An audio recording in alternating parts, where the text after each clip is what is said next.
All the ramparts we watched were so gallantly streaming, and the rockets' red glare, the bombs bursting in air, gave proof through the night that our flag was still there. Oh, say does that star-spangled banner yet wave o'er the land of the free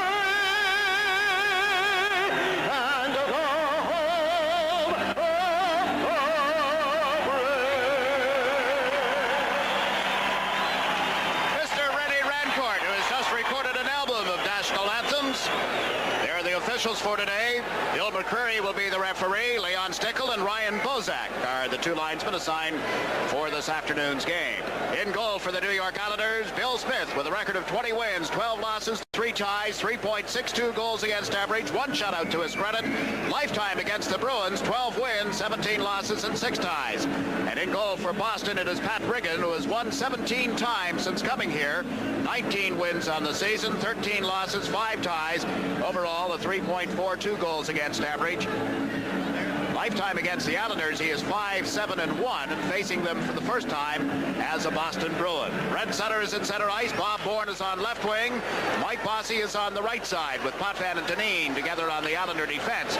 We'll get to the lineup changes as we get an opportunity. The Bruins handling the puck. Larson shooting it into the Islander zone and is picked up by Bossy after Smith had made the save. Bossy up to Brent Sutter. Carries it into center ice. Ups it in. That's Larson going after it. Larson tries the left side for Ray Bourque. Comes over center ice. Fed it to the left wing, and Dave Reed fed it off in front. It's poked away at the Islander defense by Rich Crom. Trottier with it at center ice. Trottier moving up on Larson. Larson knocked it off the stick, and Riggin moves it up the boards. Held in by Conrad. He gets checked, and out comes Barry Peterson. Over center ice. Peterson on into the Islander zone. Dropped it for Reed, but Peterson unable to pick up the return pass. And the Islanders trying to come out of their own end of the ice. John Plum held it in, and we watch Johnson with it back in the net. This is Brian Trottier. Trottier comes to center, hammers it right on target. Riggin grabbed it, dropped it. Plum gets tied up by the forechecking of the New York Islanders, and the puck has come to center ice. LaFontaine to Flatley, gets into the Boston zone, has dumped it into the corner. Chasing it is Mike Milbury.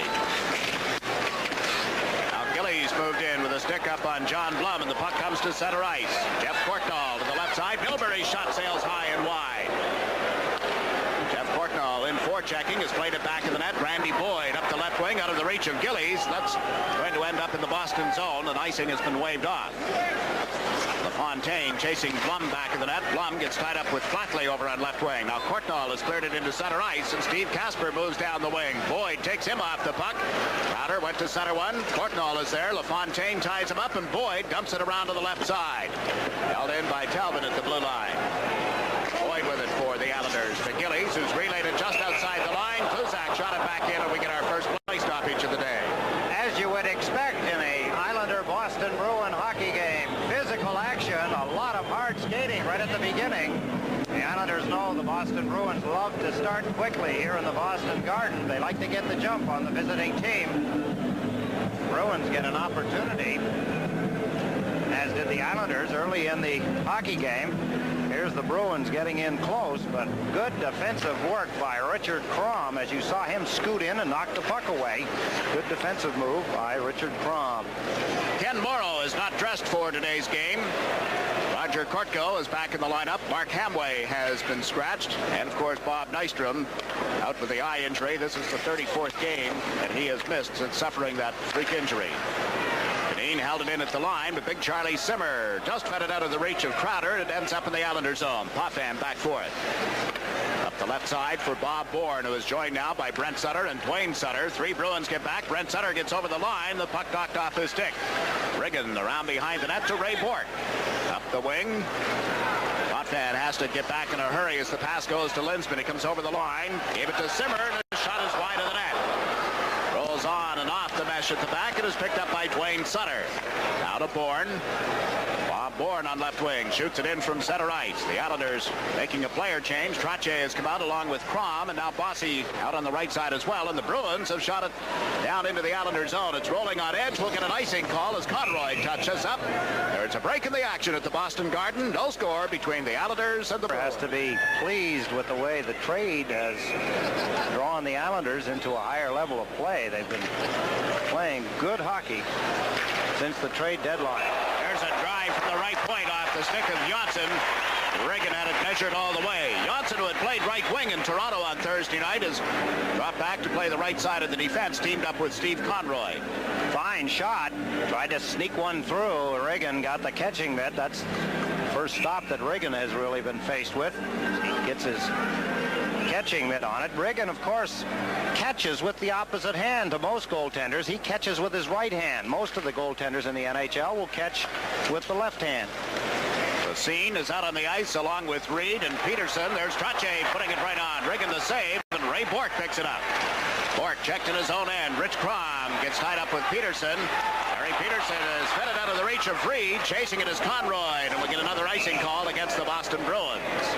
Steve Conrad, one of the things they haven't talked about with the newly acquired defenseman for the Islanders coming in from the Calgary Flames is his ability to skate. He's a good skater.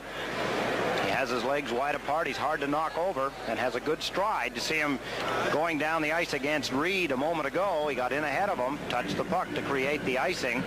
Here's the opportunity, the Islanders' best one right there. Good shot by Brian Trache as he, from point-blank range, tested Reagan with another shot. Here's that same play at another angle.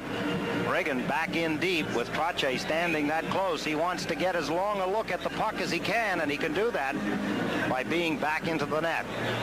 It does give Trache a little more net to shoot at, but on the other side it gives the goaltender just that split second of more time to pick it off. Mark Hamway, who had we been told would not dress today, is in the lineup, and he's out on the line with Greg Gilbert, Mikko Makela. There are your Islander forwards, Boudelier and Boyd on defense. Linsman with the puck at center ice, got it across the line, but Boudelier fed it to Boyd. Put it between the skates of Makela, and hustling back on the Boston defense is John Blum. Blum comes to center, flips it over the left side, off the stick of Simmer. Crowder and Boyd. Boyd goes down heavily, hit his helmet on the boards, and Brent Sutter is tying up the Bruin player. They get a scrap as a result as Boyd got cranked pretty good. Crowder and Brent Sutter.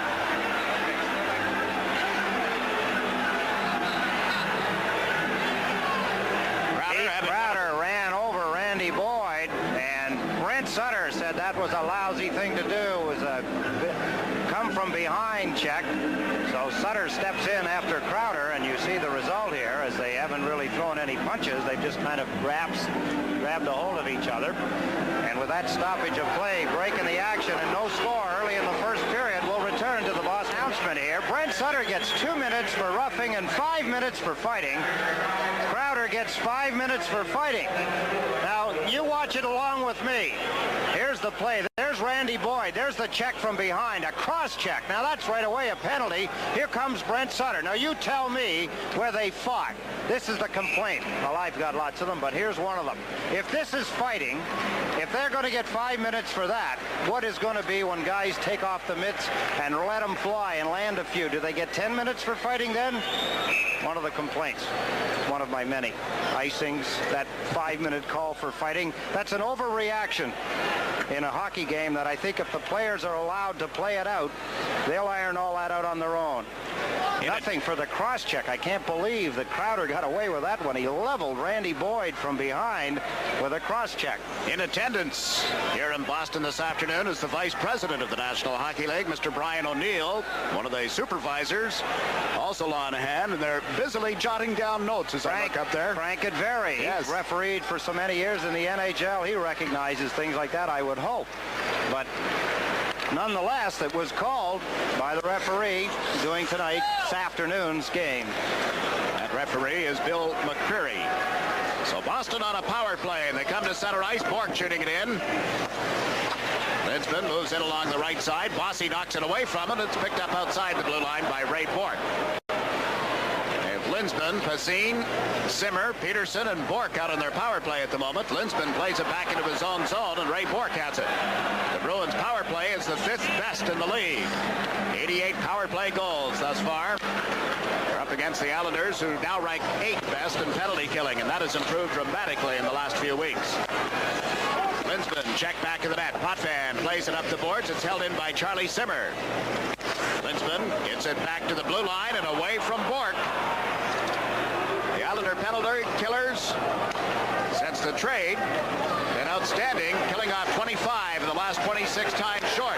Here's Bork with a shot. Blocked by Potvin. The rebound under the pads of Smith. Both Simmer and Bork got a second whack at it, and Bill Smith stands tall in the Islander goal crease. Best save of the hockey game at either end of the ice. Billy Smith, Ray Bork all alone in front of the net. He takes the pass here from Pasine on his backhand, has time, rips it. Dennis Potvin made the initial save. Look at that shot as Billy Smith not only made the save, but he got down and blocked the rebound. There's Potvin blocking the initial shot. Bork's rebound blasted through.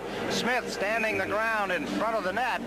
Dead center makes the save off Ray Bork. They're using Bork and generally Peterson on the points. Now they've got Reed Larson on the right point along with Ray Bork. Linsman moves into center ice. Simmer on the right. And the puck has been cleared down the ice. The other forward was Dave Pasine. Bork and Larson at the points, as Eddie mentioned, and 42 seconds remaining in the power play for the Bruins. There is no score if you've just joined us. Bork sends Larson over the line. Drop pass to Pasine. Comes through in front of the net. Controlled by Charlie Simmer. Walks in. Shoots. Smith makes the save. Larson with it on far side to Simmer. Plays it back in the net. Here's Pasine trying to put it out in front. It was tipped behind the Islander net. Larson with it. Reed Larson out of Minnesota being tied up by Johnson. The puck comes back to the point for Bork. Ray Bork beats Linsman. Moves in. Centers with a cross, and Boyd has tipped it over the glass and into the seats. 10 seconds remaining, and then minor penalty against Brent Sutter. Good penalty killing again by the Islanders, as you pointed out, Jags, have been improving the penalty killing statistic down to the point where the Islanders penalty killing now 8th. So much of the season it was ranked up in the 15 and above. Here's Charlie Simmer coming in from the side. There's a shot off the goalpost to the right of Billy Smith as Simmer gets a good opportunity. Watch the goalpost on the far side of the net. There comes the puck. Bang. Off the post. Charlie Simmer coming close, but not close enough. Bruins get the draw, and Bork's shot goes off Trottier, and that ends up in the seats. Now, you know what, Brian Trottier, he's smart enough. That had to hurt. Leon Stickle saw it. If Trottier lifts his leg and complains about the pain because he's in pain, that went off the top of his foot, right off the instep. If he says, ouch, lifts his foot, that signals to the referee right away that it hit him, and the face-off should be inside the Islanders' blue line. If not, he's not so sure. He may take it outside. But Leon Stickle sees all. He caught it. Little edge they look for. Larson's shot was blocked by Smith. Dave Reed had it knocked away. Deneen moves it up the boards, and here's Hamway, who has just completed serving the minor penalty against the Islanders. So they're back at equal strength. No score. Gord Deneen carries the puck into the center ice zone. The pass off Hamway's stick. Picked up on the left side. Nienhuis moves in. Shoots. That missed the net. And bouncing off the boards and out into the center ice zone. Back is Larson. Over to Gord Kluzak. Kluzak played it across the line. Peterson gets checked. Reed went to put it out in front and was picked off. Brought out by Patrick Flatley. Flatley sends LaFontaine over the line with a shot that just missed. He had Riggin moving out of the net. Now here's Flatley with it. Can't get set up in front. Is knocked down by Telvin. And the Bruins start out into the center ice zone as Nienhuis flipped it between the Islander defense, and Boyd works it to center ice for Flatley. Across to LaFontaine. Steps into the Boston zone. Got taken out by Kluzak. Telvin plays it up the boards. And on into the center ice zone.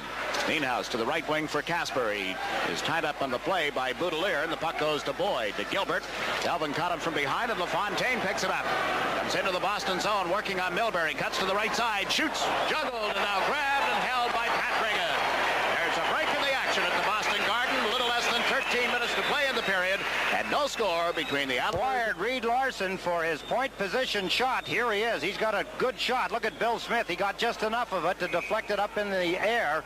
Here, Pat LaFontaine using a couple of shields. Let's go. Riggin makes that shot look easy, and it wasn't. It's a good stop by Riggin. It is Makala with Gilbert and Hamway up front for the Islanders. Johnson and Conrad on defense. Blum waiting outside the line, shot it in before Casper able to clear out of the Islander territory. 12.5 minutes remaining in this first period. The Bruins are playing the game without Randy Burridge today. The youngster is out with a groin injury.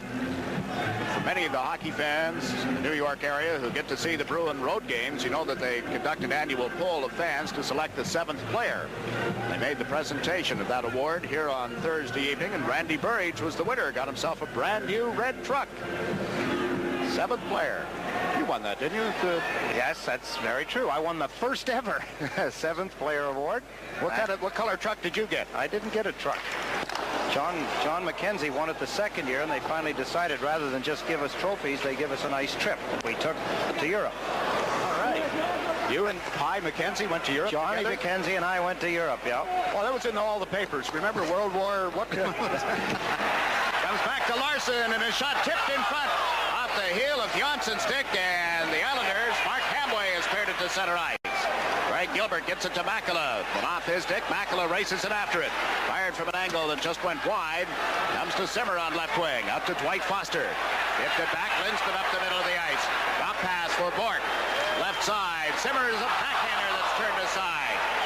Or Deneen brings it up the right wing. A pass to Hamway is broken up. Simmer shoots it back in, and Potvin is there for the Islanders. Kenny Potvin to Rich Crom. Plays it into the center ice zone. Bringing it back for the Bruins is Courtnall. Makela got a piece of him, and Potvin has cleared it to Makela. His pass goes off the stick and shot right back in again by Courtnall. Smith back to the net. Here's Potvin. Left side to Rich Crom. Crom goes rink wide. The pass misses Bossy, and Kluzak picks it up for the Bruins. Gave it to Courtnall, to Casper. He's in on the left side, centered it in front, and it's broken up. A collision. Courtnall, or Marquardt rather, went into the goalpost heavily. Smith's involved in the collision along with Rich Crom. No shortage of action here in the Boston Garden. Tremendous action as the Bruins trying to open up the scoring. Still no score. Billy Smith coming up with some more action in his end of the ice. Everything's done just a little quicker. A lot of people can't believe and understand that, but with the blue lines about 5 feet closer to the net, things happen much quicker. Let's take a look at Marquardt as he goes in. Crom checking on him, bang, into the net. Everybody seems to be going.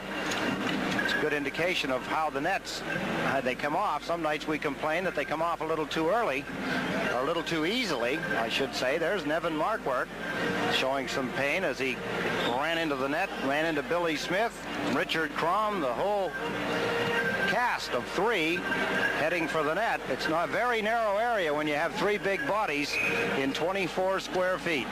Something's got to give. Marquardt going back to the Boston bench now. The Bruins sending out Casper, Dwight Foster, and Courtnall. Kelvin is just back into their lineup. He had missed 11 games with a dislocated shoulder. He's on the right side of the defense. And Kluzak, who's wearing a cast to protect a sprained wrist, is out on the other side of the defense. Boudelier plays it away from Courtnall. Got it to Bossy. Bossy's pass is deflected. Boudelier pokes it ahead. Rich Crom takes a beating from Talbot as he plays it down the left side. Kluzak moves it after it. Bossy right there with him, and Casper works it around the boards. Picked off by Trottier over in the far corner. Stepped away from Casper, goes back in the net and gets knocked down by Kluzak. So the Bruins move it out of their own zone. Casper, lead pass to Courtnall, comes over the line with a shot. Smith the save, and he holds it. Dropped it off in time, apparently, and Randy Boyd slaps it out of there. That's going the length of the ice. Pat Brigham let it go, and Bossy picks it up. Can't put it into an empty net as he almost picked the pocket of Pat Brigham completely. This is Kluzak for Boston. Off the left wing board, Johnson picks it up out at center ice. Thomas Johnson to Bob Bohr, now to Rich Crom. Gets over the Boston line, fed it to Dwayne Sutter. His shot is a stick save. Ends up in the left wing. Conrad had a bounce away from him as he came off the boards. Out comes Steve Casper. Out and into the Islander zone where Dwayne Sutter picks it up. Sutter's pass to the left wing for Gilbert. To Conrad, his shot grabbed and dropped by Riggin. At Riggin gives it to Mike Bilberry. Bourne chased him away from the puck, but it's picked up by John Blum. Blum comes to center ice, shoots it in high and wide of the net. Peterson and Dwayne Sutter collide. Here's Peterson putting it out in front. Conrad took the man. The puck went wide, and Conrad is going to go on. Steve Conrad will get the gate for interference, laying into Dave Reed in front of Bill Smith. There is a break in the action here at the Boston Garden as the Bruins get ready to go to their second power play. The opportunity. Conrad takes an interference penalty. Watch in front. There's Reed. Conrad grabs a hold of him. Down he goes. Interference call on Steve Conrad. So the Bruins, as I had mentioned, get their second power play. They had the first one when Brent Sutter had a penalty earlier in the period. Potvin got it to the line. Bork with a shot off Simmer's stick. Charlie Simmer takes it back of the net. Couldn't center it completely, and Flatley has cleared it out of there. Ray Bork picks it up back of the net. 9 minutes, 20 seconds left in this opening period. Bork comes to center, tries the right side, out of the reach of Linsman, and Patrick Flatley has cleared it for the Islanders. Janssen moved up to a penalty-killing position as a forward now, along with Flatley, Potvin, and Dineen. That is your Islander lineup at the moment. Bork goes to Crowder on right wing. Flatley stepped in front of him, and Potvin is back. Kenny Potvin, a lead pass up to Janssen. He stayed onside and fires one that missed the net. Charlie Simmer takes it on the far side. Got checked by Janssen, and now Simmer with it again. Big Charlie Simmer to the right side for Bork. Shoots it in wide. Bossy is there, slaps one off the boards.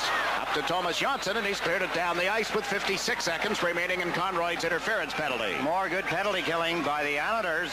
Bruins can't gain control in the Islanders' end of the ice. Now Dave Reed chases a loose puck. Put it out in front off Boudelier and wide of the net. Hassine comes out of the corner. To the blue line to Larson. Lets it go. Smith the save. Hassine races to the right wing. Controls the puck. Has Casper with him in the corner. Can't get it to him. Larson from the blue line. Shot it wide. Peterson over on left wing into Casper. Casper trying to set something up. Reed put it out in front. That's cleared to Bossy, and he's dumped it out of there. Riggin way out of the net has given it to Reed Larson. He's over center ice on into the Islanders zone. Now Hassine got it from the blue line. That's broken up. Wayne Sutter takes the man. Bob Bourne takes the puck. Moves into the Boston zone on Larson and then shot it off the Bruins defenseman. And the Islander penalty has expired. So they're back at 6 aside. Have killed off 2 penalties in this afternoon's game. And no score with 7.5 minutes remaining. Potvin to Greg Gilbert. Gilbert to the right side for Dwayne Sutter. It's checked right at the Boston line. Dineen gives it back to him. Now to Potvin. Pulls it away from the forechecking of Courtnall. Potvin dumps it down into the Boston zone. It's being called back on an offside. So with 7 minutes and 12 seconds remaining in the opening period, there's a break in the action and no score. And again, figuring in on the power play, there's a shot by Reed Larson. Bill Smith, the top of his goal crease, kicking it aside. Larson, of course, acquired for his expertise and his shot as a power play point person. They have Mike Milbury out on the left side of the Boston defense at the moment. Flatley got checked as he came to the blue line. Janssen moves it up. Lost it to Simmer. To Linsman. Has Crowder on the right side, and a good play by Conroy to break up that pass. It comes back to Blum. Knocked away from him, and Patrick Flatley gets it away from Crowder out to LaFontaine to Clark Gillies. Gillies unable to get it into the Boston zone. Janssen moves up now. Rolled off his stick, and he picks it up offside inside the Bruin territory. Fast-paced hockey game, playoff hockey, about what you would expect when these two teams get together. Obviously, Boston with 2 power plays have had the advantage in territorial play. Bill Smith keeping the Islanders from falling behind. Penalties to Brent Sutter and Conrad. That same Steve Conrad. There's the play a moment ago as he knocked the puck away. Linsman trying to get it to Crowder, who had room on the right side, but Conrad outguessed him.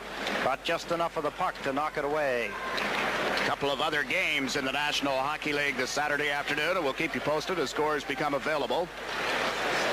If you're a hockey fan, and obviously you are, you're tuned into Sports Channel, watching the Islanders and the Bruins. If you're living in the Boston area, this is the weekend you've waited for. The NC2A quarterfinals, hockey night in Boston, the high school tournament, and the Islanders and the Bruins this afternoon. And the Bruins put it out in front. It's picked off and cleared by Randy Boyd up to Patrick Flatley. Flatley to Boyd as he moved over the line. Right in front to Gillies, and he got knocked out as he shot it wide. Luzak on the Boston defense. Now to Talbot. Shoots it in from center ice. Smith grabs that and drops it for Paul Boudelier. Boudelier up the left side. Boyd is relayed it to Makela. Nico Makela into the Boston zone. Got checked. Gilbert has knocked it loose, and it comes outside the blue line. Picked up again by Gilbert. Tried the left side. That hit Makela. Now to Boyd. To Potvin, rather. Kenny Potvin to center ice has shot it into the Bruins zone, and Riggin moves out of the net. Here's the puck around the glass intended for Passin, but Gilbert was there. Into Mark Hamway. Hamway out of the corner. Centered one in front that was blocked by Ray Bourque. Bourque carries it down the right side and shoots it in around Potvin. Zimmer waits for it on the left side. Deneen runs into him, and Hamway picks it up. Pulls it away from the check of Linsman. Got it to Mikko Makela. Two men back as Makela comes over center ice. Hamway moves up on right wing, and the pass is intercepted. Controlled by Potvin, and his shot is cleared aside by Riggin after making the catching glove save. Gilbert takes it away from Crowder. Greg Gilbert in the corner. Gets bumped. Moves away from Larson. Put it out in front. Nobody there for the Islanders, and here comes Charlie Zimmer. Zimmer, who celebrated his 32nd birthday on Thursday, gives it to Crowder, and his shot hit Potvin. Makela has dumped it into center ice. Now less than 5 minutes remaining in the opening period at Boston. Reed Larson couldn't pull it around Bob Bourne.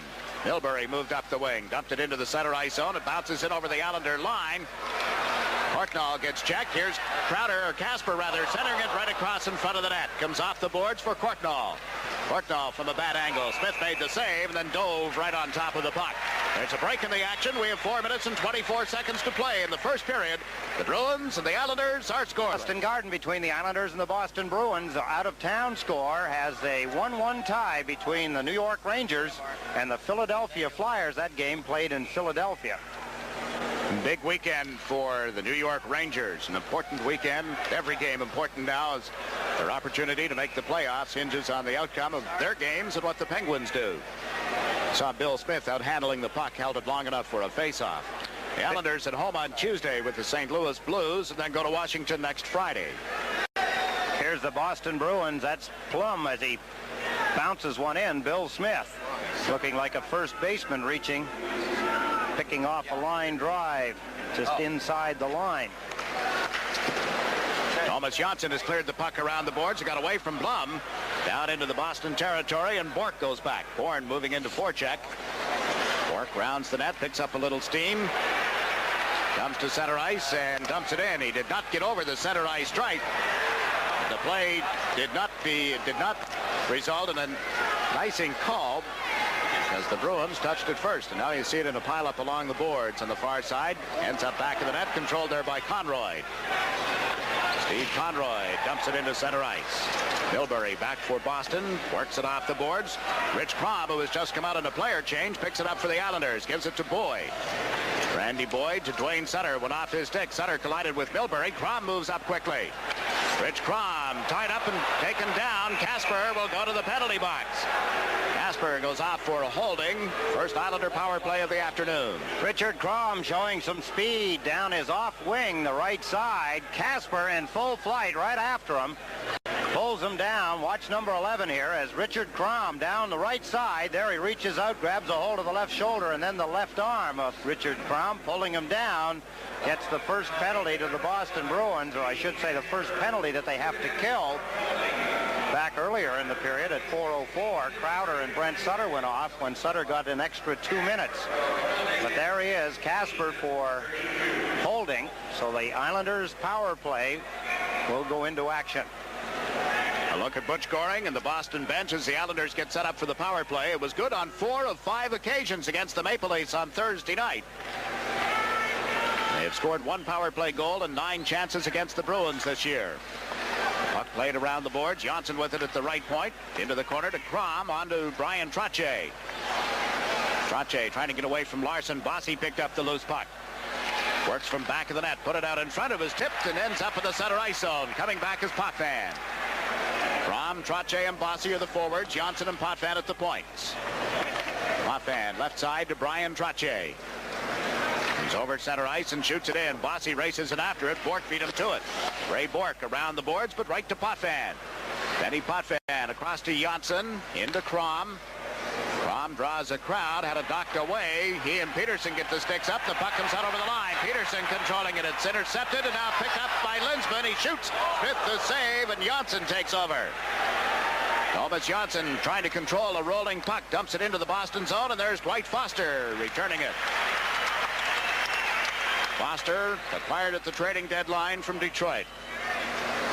He had started his NHL career here with the Bruins.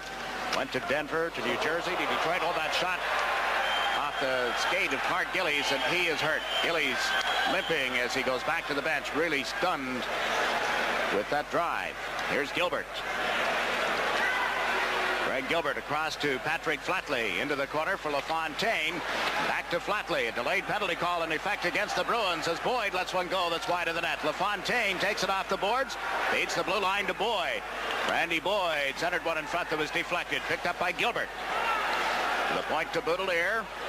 Across to Randy Boyd into Flatley. Flatley tied up by Milbury. They keep the puck in the Boston zone. Flatley turned around. Now LaFontaine feeds the blue line. Boyd is there. Foster controls it.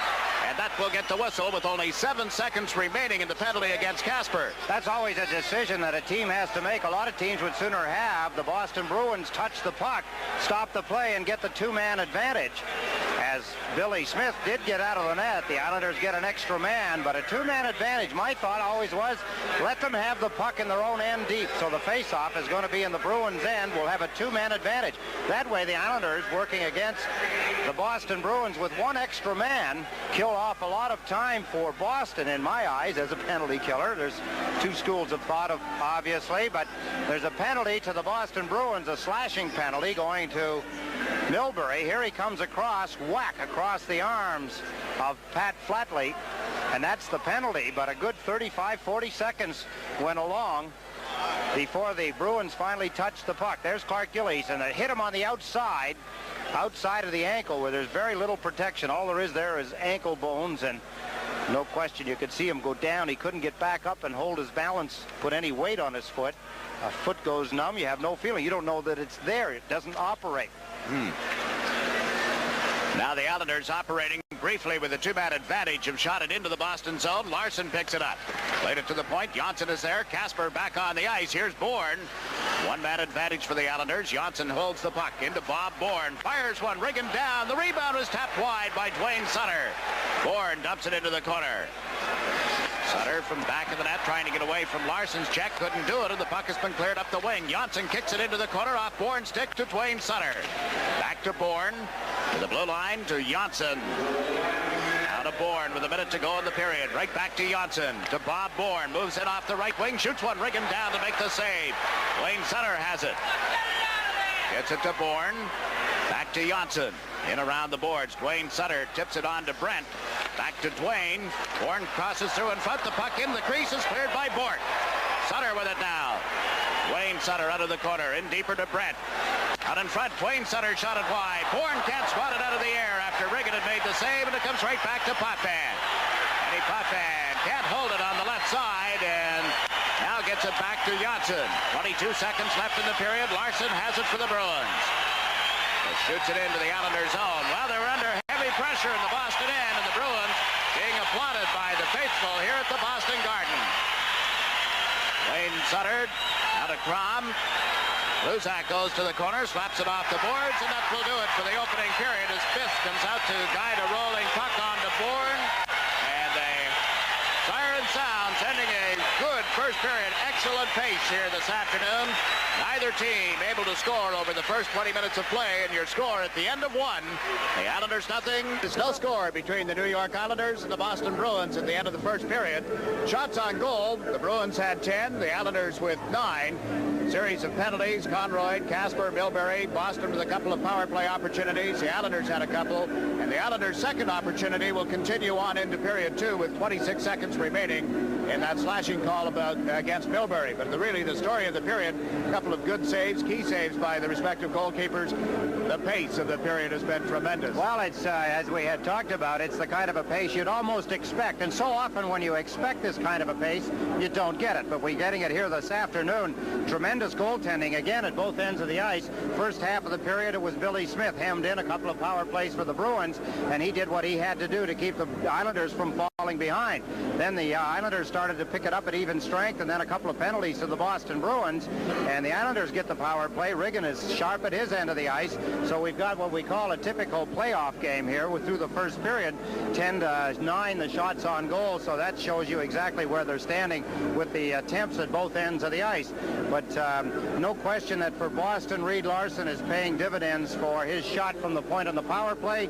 Foster is welcome back here in Boston. He must love being here. And as far as the Islanders, all the players are playing at the peak, so we're in for quite an afternoon. I would think Dwight Foster will find the career extended by a couple more seasons, being back in the friendly confines of the Boston Garden. No score at the end of one. We'll return to the Boston Garden after we pause for this message.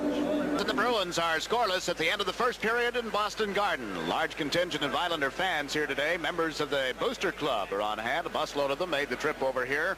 They'll be holding their next regular meeting on Monday, April 7th at 7:30 at the Weekly Hills Tavern, Post Avenue in Westbury. Bobby Nystrom will be the guest speaker that evening.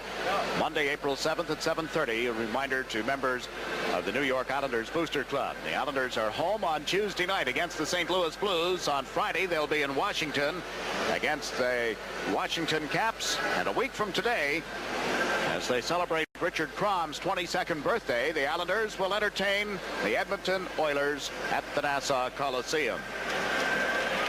So as we await the start of the second period, the Islanders and the Bruins in a scoreless tie.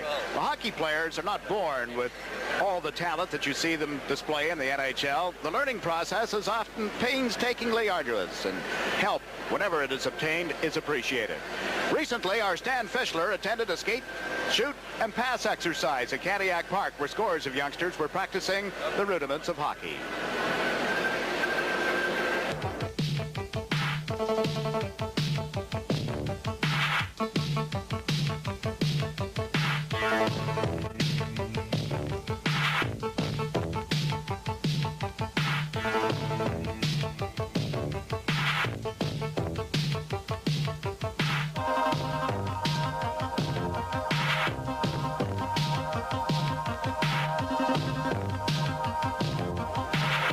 You can never be too young to learn to be a hockey player. Kids 4, 5, and 6 years old are stick handling, shooting, and scoring. On Long Island, hockey is bigger than ever, and we got a taste of it tonight with the Coca-Cola skate, stick, and shoot competition. Kids from all over the island, their parents, and a bunch of spectators getting a big kick out of watching kids play hockey. We took a look at them and talked to several of the kids and their parents. Well, it's very exciting to say the least. It's an incredible feeling to see your son in goal, even though sometimes it's a little difficult being the goaltender's mother. But we're all behind Jimmy, and he's very excited to be here. What about the life of being a parent? What does it mean in terms of sacrifice? Well, it takes a great deal of time and personal involvement, commitment. But when you see your son so committed, you feel that way yourself. As a matter of fact, my husband maintains that it's the father who does the running, the father who does all the equipment managing, and when the camera goes on the sports figures in a professional capacity, they turn around and say, "Hi, Mom." So I guess being a mother does have its advantages in the long run. Your mom has really helped you, hasn't she? Yeah. Tell me what she's done for you as a player. Well, when my father went to Vermont, she helped me getting dressed and suiting me up and everything. Who's your favorite player? Mike Bossy. Yeah, but you're a goalie. Who's your favorite goalie? Kelly Rudy. You've got good taste as well. Tell me, how far would you like him to go as a hockey player, really? I really feel that I'd encourage him to go as far as he possibly can. Whatever is good for him is good for us, and we're behind him 100%. I think the kids are having a terrific time in this program. It's open to all the kids in Nassau and Suffolk County. As you can see, a lot of them are very, very interested in hockey. A lot of them haven't even played before, but want to get interested in hockey, and this program gives them that opportunity. Two things interest me. One is that there are kids who are just right off roller hockey, you know, and not too skilled, but very enthusiastic. Obviously, it doesn't matter how skilled they are. That's very true. A lot of them are into roller hockey because it's a little bit easier, of course, to find a street on Long Island than it is necessarily an ice rink. But it gives them an opportunity to get on the skates, see if they're really interested in it, and maybe get into a league the following year. The other thing that's fascinating is to see the young women, or little girls, if you'll forgive the expression, doing it as well. I'm disappointed. I think we've only had 3 girls out here for this competition, and right now I'd like to say to all of them out there that I know there are quite a few of you out there that I see skating in the leagues at the Coliseum. I think you should be out here to give these boys a little bit of a run for their money. Now, where does this competition lead? Where will the finals be? What can we look forward to down the line? We have the semifinals at the Coliseum in March, and we have a final at the Coliseum on March 25th. And the winners of our finals, the Long Island finals, will play the winners of the New Jersey Devils final at our game April 5th. Then all the winners from that particular competition go to the Meadowlands the following night and put on an exhibition for the Devils fans. How long have you been playing hockey? This is my first season. And what position do you play? Left wing. You think you're going to do well in the competition? I don't know. Who's your favorite team? Islanders. Your favorite player? Pat LaFontaine. Would you like to be a professional hockey player? Yeah. Even though you're a girl, you think someday girls will be able to play in the NHL? Yep. Well, keep at it. I'm very proud of you. Thanks. This is my first year. I came from a roller hockey team, and now it's my first time trying to play ice hockey. Is there much of a difference between roller hockey and ice hockey? Not much. It's like the same. You have to skate and everything. It's a little slippier on ice, isn't it? Yes. Who's your favorite Islander? Pat LaFontaine. And your second favorite? Billy Smith. How do you think you're going to do in this competition? Hopefully well.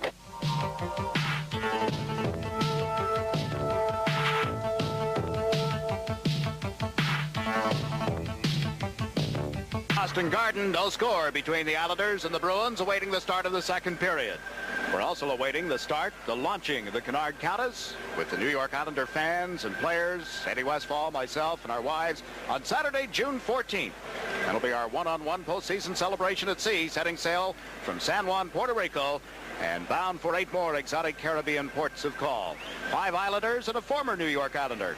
Clark and Pam Gillies will be on board. Paul Boudelier, Bob and Janice Bourne, Patrick Flatley, Bob and Michelle Nystrom, and John and Karen Tonelli will be joining us. So we're inviting all you Islander fans tuned in today to come spend a week with us aboard the Conrad Countess. To become a part of Face-Off 86, visit an Austin travel office near you or call 822-2222. That's area code 516-822-2222. Come join Ed, myself, and your favorite Islanders for a once-in-a-lifetime opportunity. We'll look forward to seeing you. All right. Getting ready for that. I get to do this every game, and I want to do it again. This copyrighted telecast is presented by the authority of the New York Islanders, and it's intended solely for the private, non-commercial use of our audience. Any publication, reproduction, retransmission, or other use of the pictures, descriptions, and accounts of this game without the express written consent of the New York Islanders and Sports Channel is prohibited. Announcers on this telecast were selected by Sports Channel and approved by the New York Islanders. I'd also like to tell you that you can cast your vote in the Sports Channel Islanders and Nets Most Valuable Player Sweepstakes with a chance to win a fabulous prize, a trip for 2 on the Queen Elizabeth II, provided by the Cunard Lines. Send your vote for a player from each team on a separate postcard to Sports Channel's Islander and Net MVP Sweepstakes, Post Office Box 234, Woodbury, New York, 11797. Entries must be in by March the 28th. Islander winners will be picked on March the 29th, and net winner will be picked on April the 9th. So get those in as quickly as possible. Well, we're between periods 1 and 2 in the Boston Garden, and there is no score. We'll be back right after this. Getting ready for the start of the second period. There is no score, but lots of action, lots of playoff-style action in the first period. Saw the Boston Bruins get some good scoring opportunities on Billy Smith, but they were unable to get anything behind him. Let's take a shot here.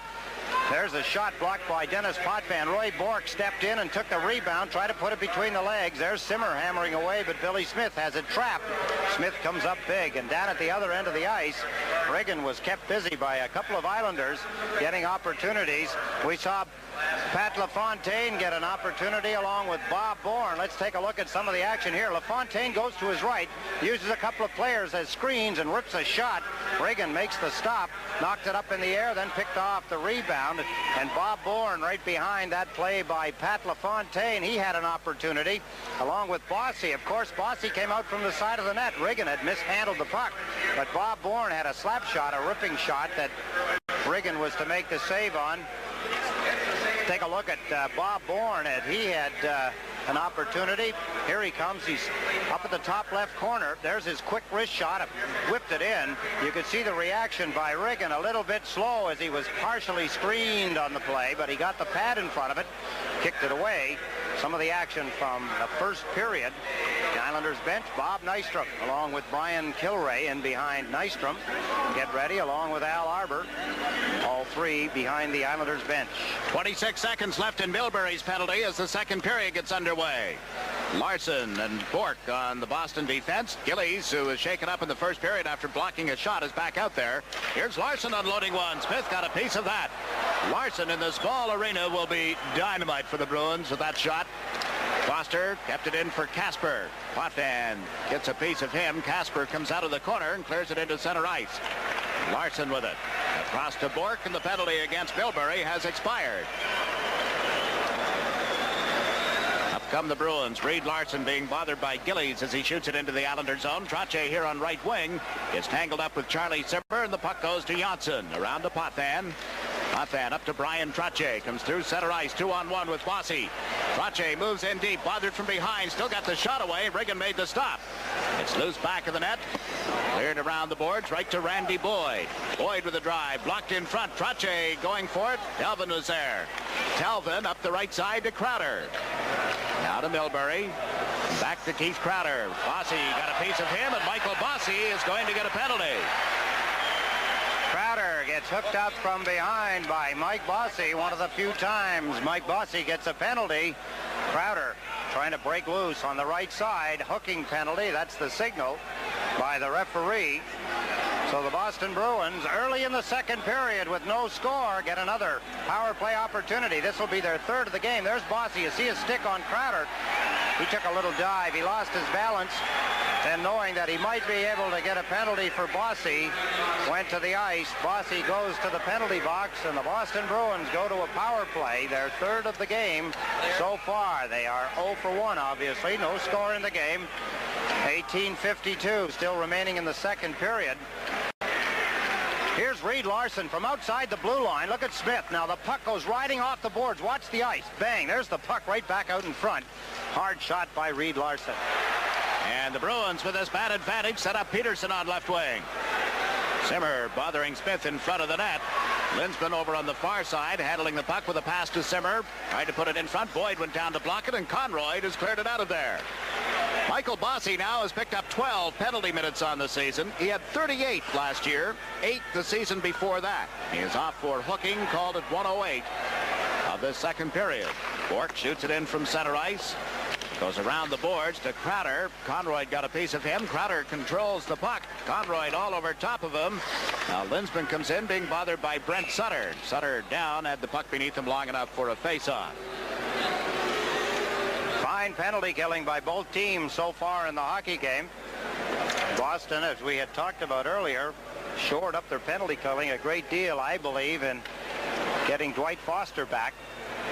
Of course, the power play would be helped with Reed Larson. The Islanders' penalty killing improved a great deal. The Islanders now 8th. They were, last time I looked, it seemed like they were 15th, but they've improved and come a long way with the penalty killing, which is very important to them. Killed off 8 in a row against the Rangers at home the other night. Didn't allow the Maple Leafs anything in 6 opportunities in Toronto. And the Bruins will start this power play from deep in their own zone. We're 2 minutes into the second period. No score at Boston. Bork comes into the Islander zone, cuts to the left side, and dumps it in around the boards right to Potvin. The captain banks it to the line. Larson knocked it down to Peterson. He gets checked, and the puck comes to center ice. Ray Bork with it. His pass intercepted by Janssen over to Patrick Flatley.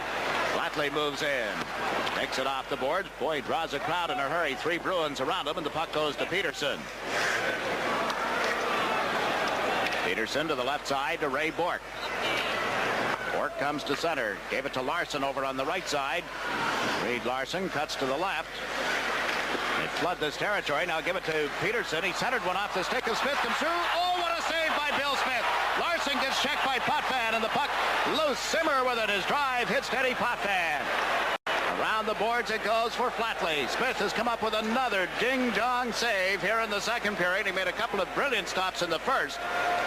10 Beller. 10 Bell save that time. Point blank range. Everybody in the building thought he was beat, but he got his right pad on it.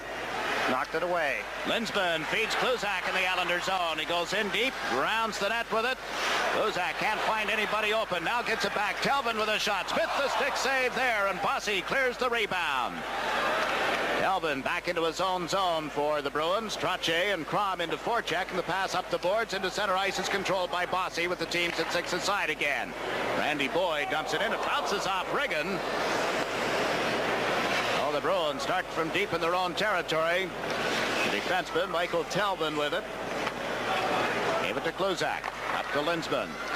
Linsman's had a good year. Boyd just knocked it down with a high stick, and we get a play stoppage. There's a break in the action at the Boston Garden where the Bruins and the Islanders are hooked up in a scoreless tie. Reed Larson starts the play and the power play. There's Peterson as he knocked it across, knocked down by Charlie Simmer. Here's where we thought the goal was coming in. So did everybody. Look at Bill Smith as he stretches way out with his right pad. Telvin lets go a shot from the point position. Smith again with good balance. He went down, made the save, right back up on his feet again. The Bruins outshot the Islanders 10-9 in the first period this afternoon. Patrick Flatley chasing the puck into center ice. Bilberry got back, put it on Janssen's stick, and it comes to the center ice zone. Clark Gillies moves up left wing, gave the puck to Boudelier. Over to Janssen. Right side to Flatley.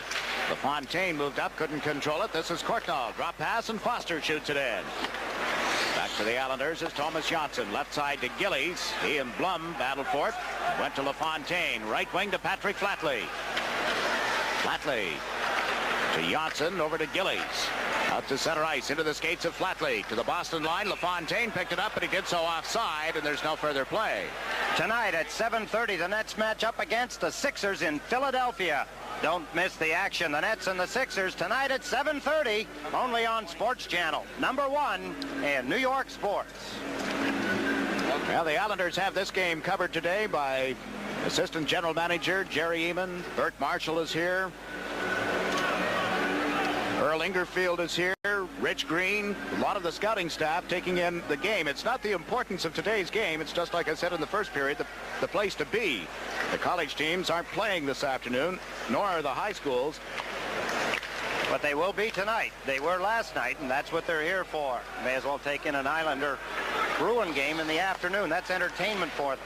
There are at least 4 scouts from Philadelphia sitting up there. Keith Allen, Gary Green, Jerry Melnick is here, Walter Tanis. Everybody's hit the Boston Garden. Potvin playing the puck to Hamway. Up the right side comes McAuliffe. Couldn't get around Passine, and the puck is deflected into the seats. Of course, the one thing about being from another team, watching these two teams, because there may be a playoff situation come along, maybe something they can see, maybe something they can make a note of as a scout, or as an president or an assistant general manager, or whatever the capacity may be, something may help. So everybody's watching very closely. I saw the game last night between the Boston University Terriers and the Golden Gophers of Minnesota. I have to figure that at least 12 of the National Hockey League teams were represented at that game. Lou Nanny had a son playing for the Minnesota club. He was there. Now the puck has been cleared down into the Boston zone and picked up by Ray Bork. Bork out on the right side, dumps it into the center ice zone. Janssen has tipped it ahead to Bossy, who comes over the line on right wing, shoots one, kicked out by Riggin. Foster gets checked by Crom. The Trottier went off his stick. He and Bork chase it to the corner. Now Bossy comes in, picks it up, gave it to Crom, back of the net. Rich Crom centers, Trottier shoots, Riggin juggles it, but can't hold on. And Brian Trottier has put the Islanders in front. Beautiful give and go. Richard Crom, they had Bossy covered by Reed Larson in front of the net. But now Reagan has got a few words to say to Brian Trottier as they gather around. Here's Bossy behind the goal. Here's Crom as he comes to the side, looking, and then delivers. Brian Trottier had stepped in behind Ray Bork, put it off the goalpost, then off Pat Reagan into the net. A 1-0 lead for the Islanders. That shot by Brian Trottier got by the catching mitt of Pat Reagan. It hit him on the head after it came off the goalpost, was heading away from the net, but it hit Reagan on the side of the helmet, deflected back into the net, and a 1-0 lead as the Islanders, beautiful give and go, Bossy to Crom to Brian Trottier, and a big 1-goal lead for the Islanders. Trottier, his 34th goal of the season. The only assist will go to Rich Crom. It comes at the 5:35 mark. Trottier, with 414 goals, has broken that tie for 22nd place in the NHL that he shared with Gary Unger. Next man he has to catch is Bill Barber, retired after scoring 420 goals, and just ahead of them, Stevie Shutt, 424 in his career. The Islanders have been called for having iced the puck as you look at a former New York Islander, number 91, Robert Thomas Goring. He's 35 years of age now. Played at 1,107 games in the NHL, starting out with L.A. and the Islanders and on to the Bruins. After a partial season here, became their head coach. And there's Alger Joseph Arbor, who coached Goring for several very successful seasons. I'll be a little surprised if Bossy doesn't get an assist on that goal. He passed it to Crom behind the net. And Crom, in turn, waited beautifully and then returned it to Brian Trottier, reminding me a little bit of a 50th goal of the season for Mike Bossy when Crom made that rink wide or goalmouth pass to set up Bossy for his 50th in a 4-goal game. Now the Islanders have cleared it out into center ice. Brent Sutter racing after it. Kluzak comes back a long way. He'd been on the near side of the ice, crossed over, picks up the puck. And not cleared away. Dwayne Sutter put it in front. Off Talbot, it comes to Simmer.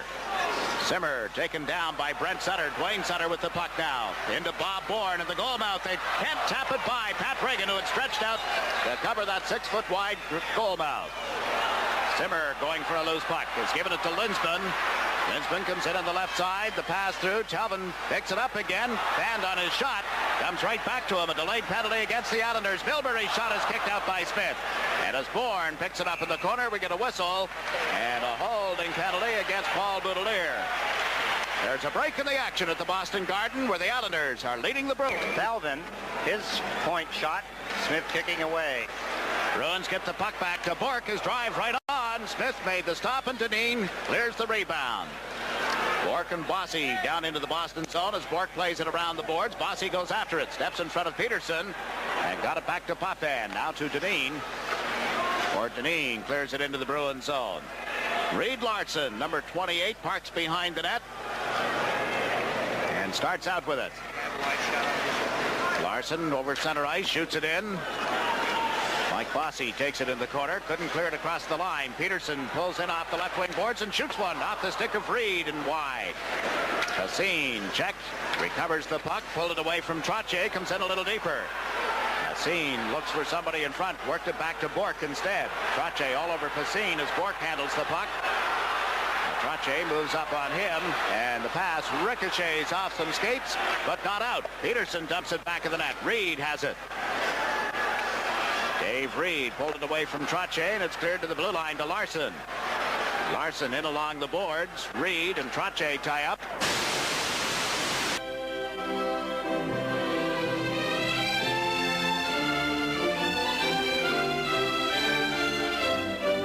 The Bruins 1-0. Boston Bruins get an opportunity here. There's the loose puck. Scramble in front of the net. Jeff Cordnall gets it backhand. Watch Bill Smith. Watch him in the net. He doesn't know where it's going to go. He just wants to cover everything he can cover. Spread out. He does. Gets the puck. Here's the loose puck. There's Cordnall. It's still loose. It wasn't Cordnall. It was Casper, excuse me, that got that shot away. Bill Smith got enough of it to keep it from going across the goal line. Smith with 4 wins and only 1 loss in his last 5 outings. Was telling me this morning before the team left the hotel that he hates these afternoon games. Just dreads them. Boyd has been at the peak of his game here this afternoon. Randy Boyd with the puck now. Clears it away from the Boston defense. Blum chases it. Gillies chases him. Riggin out of the net, handling the puck. Dumped it into the corner. LaFontaine comes in after it. It's knocked loose. Back to Flatley. Into Clark Gillies. To LaFontaine and on into the goaltender's area. LaFontaine was taken down by Blum. You see them getting back to the ice, and John Blum is going to take a penalty. There is a break in the action with the Islanders going to the power play and leading the Bruins. John Blum draws the next penalty. The Boston Bruins, there he pulled down Pat Flatley. Gets the penalty for holding, and the Islanders leading 1-0, who have staved off power plays 3 in a row. Bossy, Boudelier, and Gillies all getting penalties, so the Islanders get their turn now. Johnson with a drive that went through in front, comes out on the left side and knocked away into the center ice zone. Back comes Johnson. Thomas Johnson playing the point with Potvin. Gillies has joined Trottier and Bossy as the forwards. This is Bossy. Trottier knocks it out of the air. Foster picks it up and shoots it down the ice. The Boston penalty killing has been excellent as well since the acquisition of Foster. As Eddie pointed out, it's really been a pleasant turnaround for the Bruins. They're up to, at this point, 17th best. Yes, it had been a lot lower. It has improved.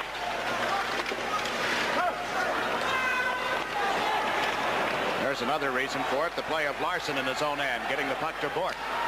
Shoots one from the blue line. Smith just got the stick on it at the last second. Peterson comes off the right wing boards.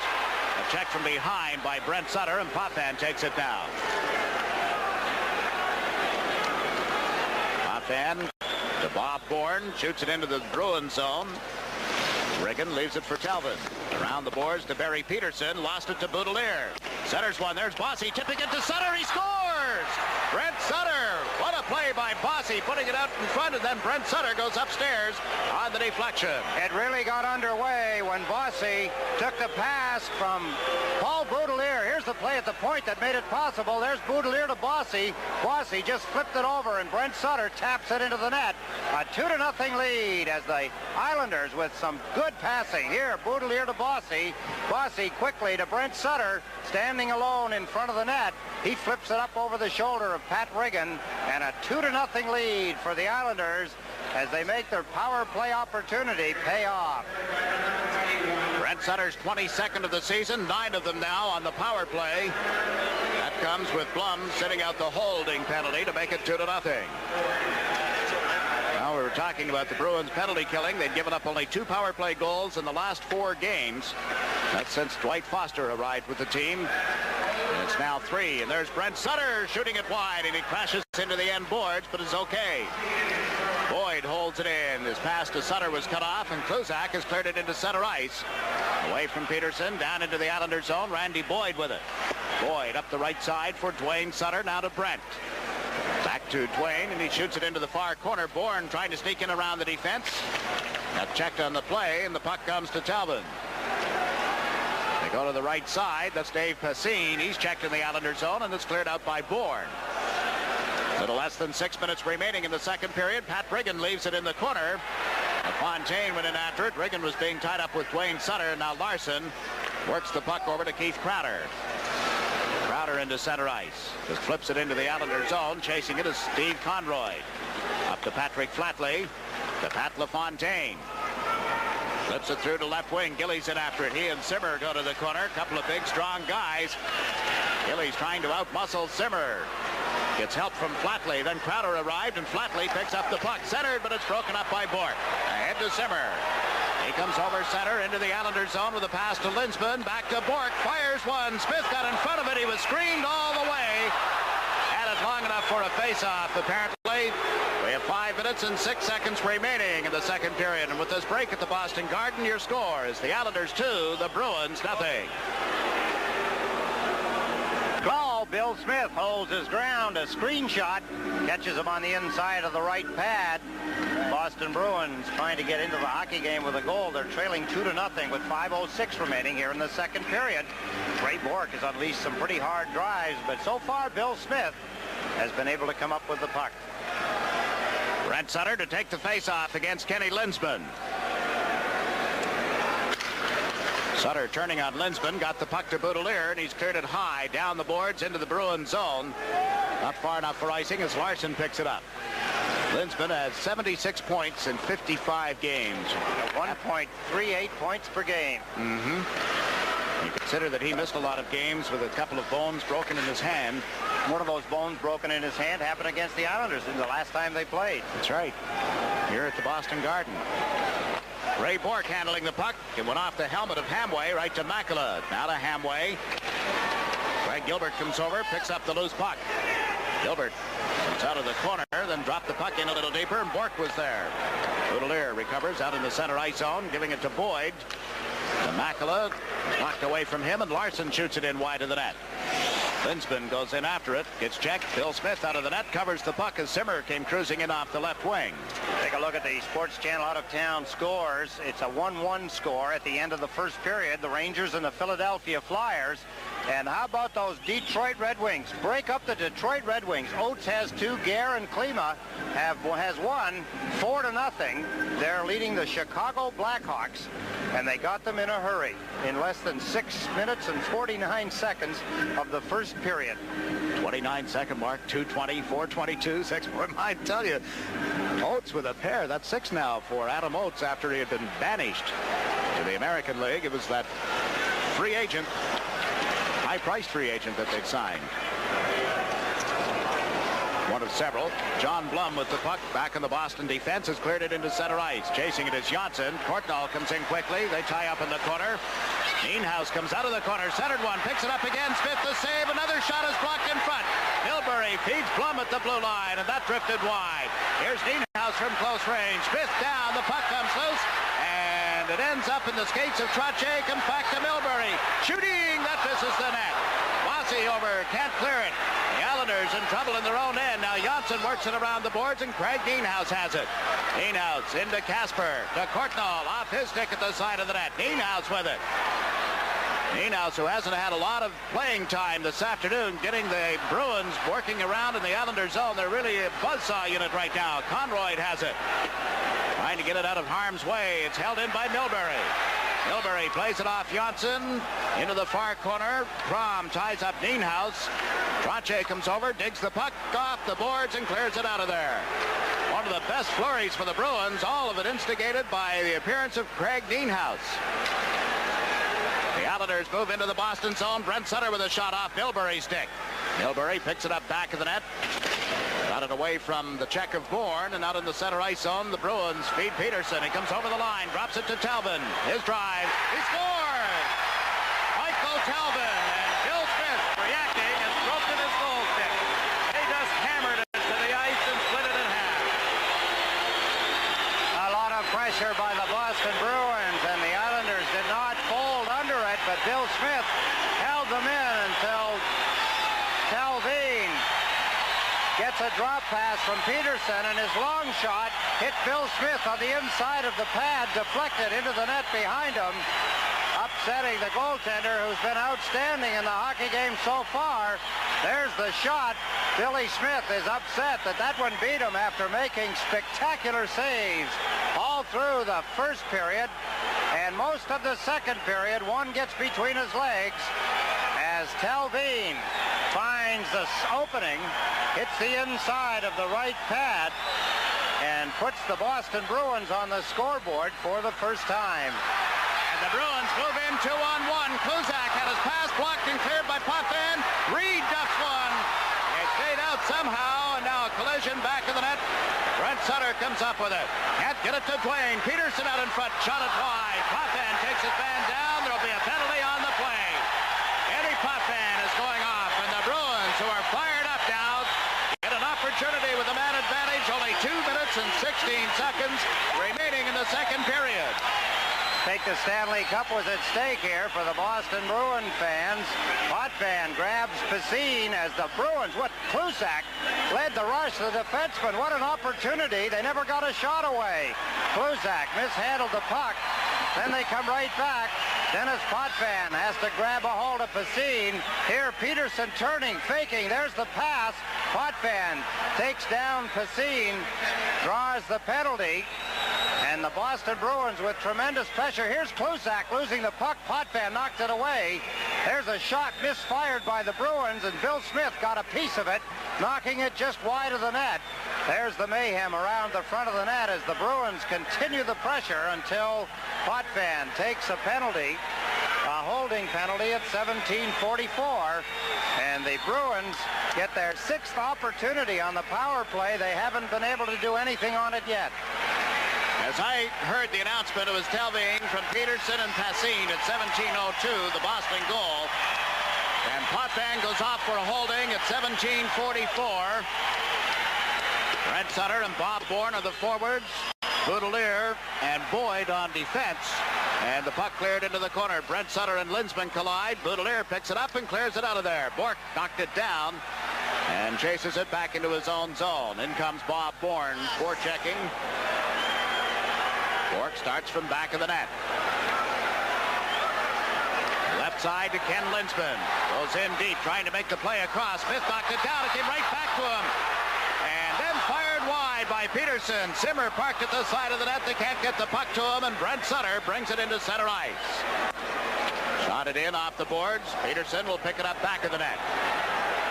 Peterson up this left side. Bork brings it over the line and dumps it in. Conrad took the man. Deneen took the puck, got it into the corner for Patrick Flatley, and he's cleared it out of there. 55 seconds gone in the penalty against Potvin as Bork handles the puck back of the net. Ray Bork. This is Telvin shooting it into the Islanders zone. Passin in after it. Passin couldn't center. It comes loose. Johnson with it, and he's cleared it off Larson, who was waiting at the blue line. Less than a minute to go in the second period.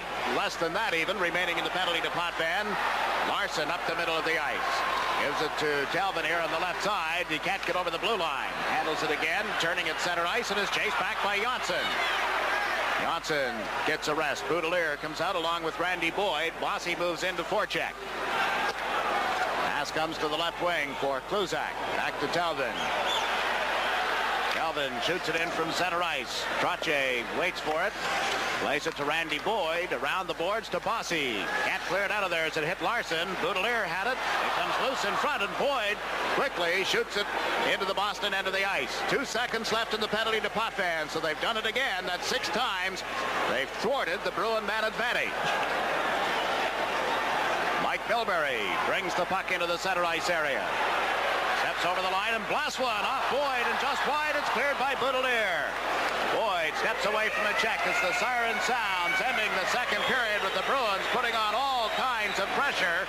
After having dropped behind 2-0, they get one by Bill Smith, and we're sitting in on a sensational hockey game at the Boston Garden this Saturday afternoon. At the end of 2 periods, your score is the New York Islanders 2 and the Boston Bruins 1. We'll be back with a recap after we pause. New York Islanders 2, the Boston Bruins 1. Shots on goal in that period by the Bruins 8, by the Islanders 6. 18-15 are your totals over the first 40 minutes of this game. The Islanders took a 2-0 lead in the period. Brian Trottier is to get his 34th goal of the season from Richard Crom at the 5:35 mark. And then with Blum sitting on a holding penalty, the Islanders score on the power play. Brent Sutter from Paul Boudelier and Mike Bossy at 13:29. Brent Sutter's 22nd goal of the season, and it was 2-0. But at 17:22, after they'd had constant pressure in the Islander end of the ice, Telvin scores from Peterson and Passin, and the Bruins hit the score sheet. Telvin's 4th goal of the year, but there it was even more hectic. A holding penalty to Potvin found the Islanders in trouble, but Bill Smith bailed them out. The defense cleared the puck time after time, and we've been sitting in on just a sensational effort this afternoon. Goaltending has been superb. You can't say anything bad about the defense and the forwards either. Well, the whole game, the whole context of the hockey game, the Cards have just been back and forth and great opportunities. The thing with the opportunities is that they're earned opportunities. Generally, they'll either come on a power play or just a good play, a good offensive move, defensively and offensively, both teams with great exchange. The transition from the defense to the offense in this building tonight has been extremely quick. Every time a team makes an attack, the other team is poised, ready. They cover cover well. They grab the puck, back they come. So it's been back and forth. You know that they're going to have to flood both ends of the ice because it's equal at both ends of the ice because there's been a lot of play. But it's really just a mistake that's going to make the difference in this hockey game. It could be as easily a Bruin lead as it is an Islander lead. Billy Smith has been outstanding, and it's a tough break. You could see why he was mad. The puck that did beat him hit him on the inside of the right pad. He thought he had played it perfectly to take it with his pads, but it caught just on the inside and went through his legs. He was visibly upset with the play. Obviously, he figures he should have been moving his pads maybe and covering the hole in between them. But those are the kinds of things that happen in a game like this. Time and again, from in close, he was diving around the net. He didn't know who was going to shoot it, where it was coming from, or where it was going to end up at him, but he was covering everything he could and doing the right thing. And the same at the other. Riggin didn't have as many testy shots in the second period as Bill Smith, but on the other side, he did make some pretty good stops. I think Mike Bossy would have liked to have been able to wrap that one in when Riggin made the mistake. Indeed. Those goal sticks not as strong as they once were. It's that effort by Bill Smith cracked it pretty good and very quickly. The Islanders find themselves leading the Bruins 2-1 and still 20 minutes to go. We'll return to the Boston Garden right after these messages. Bruins won at the end of 2 periods from Boston Garden.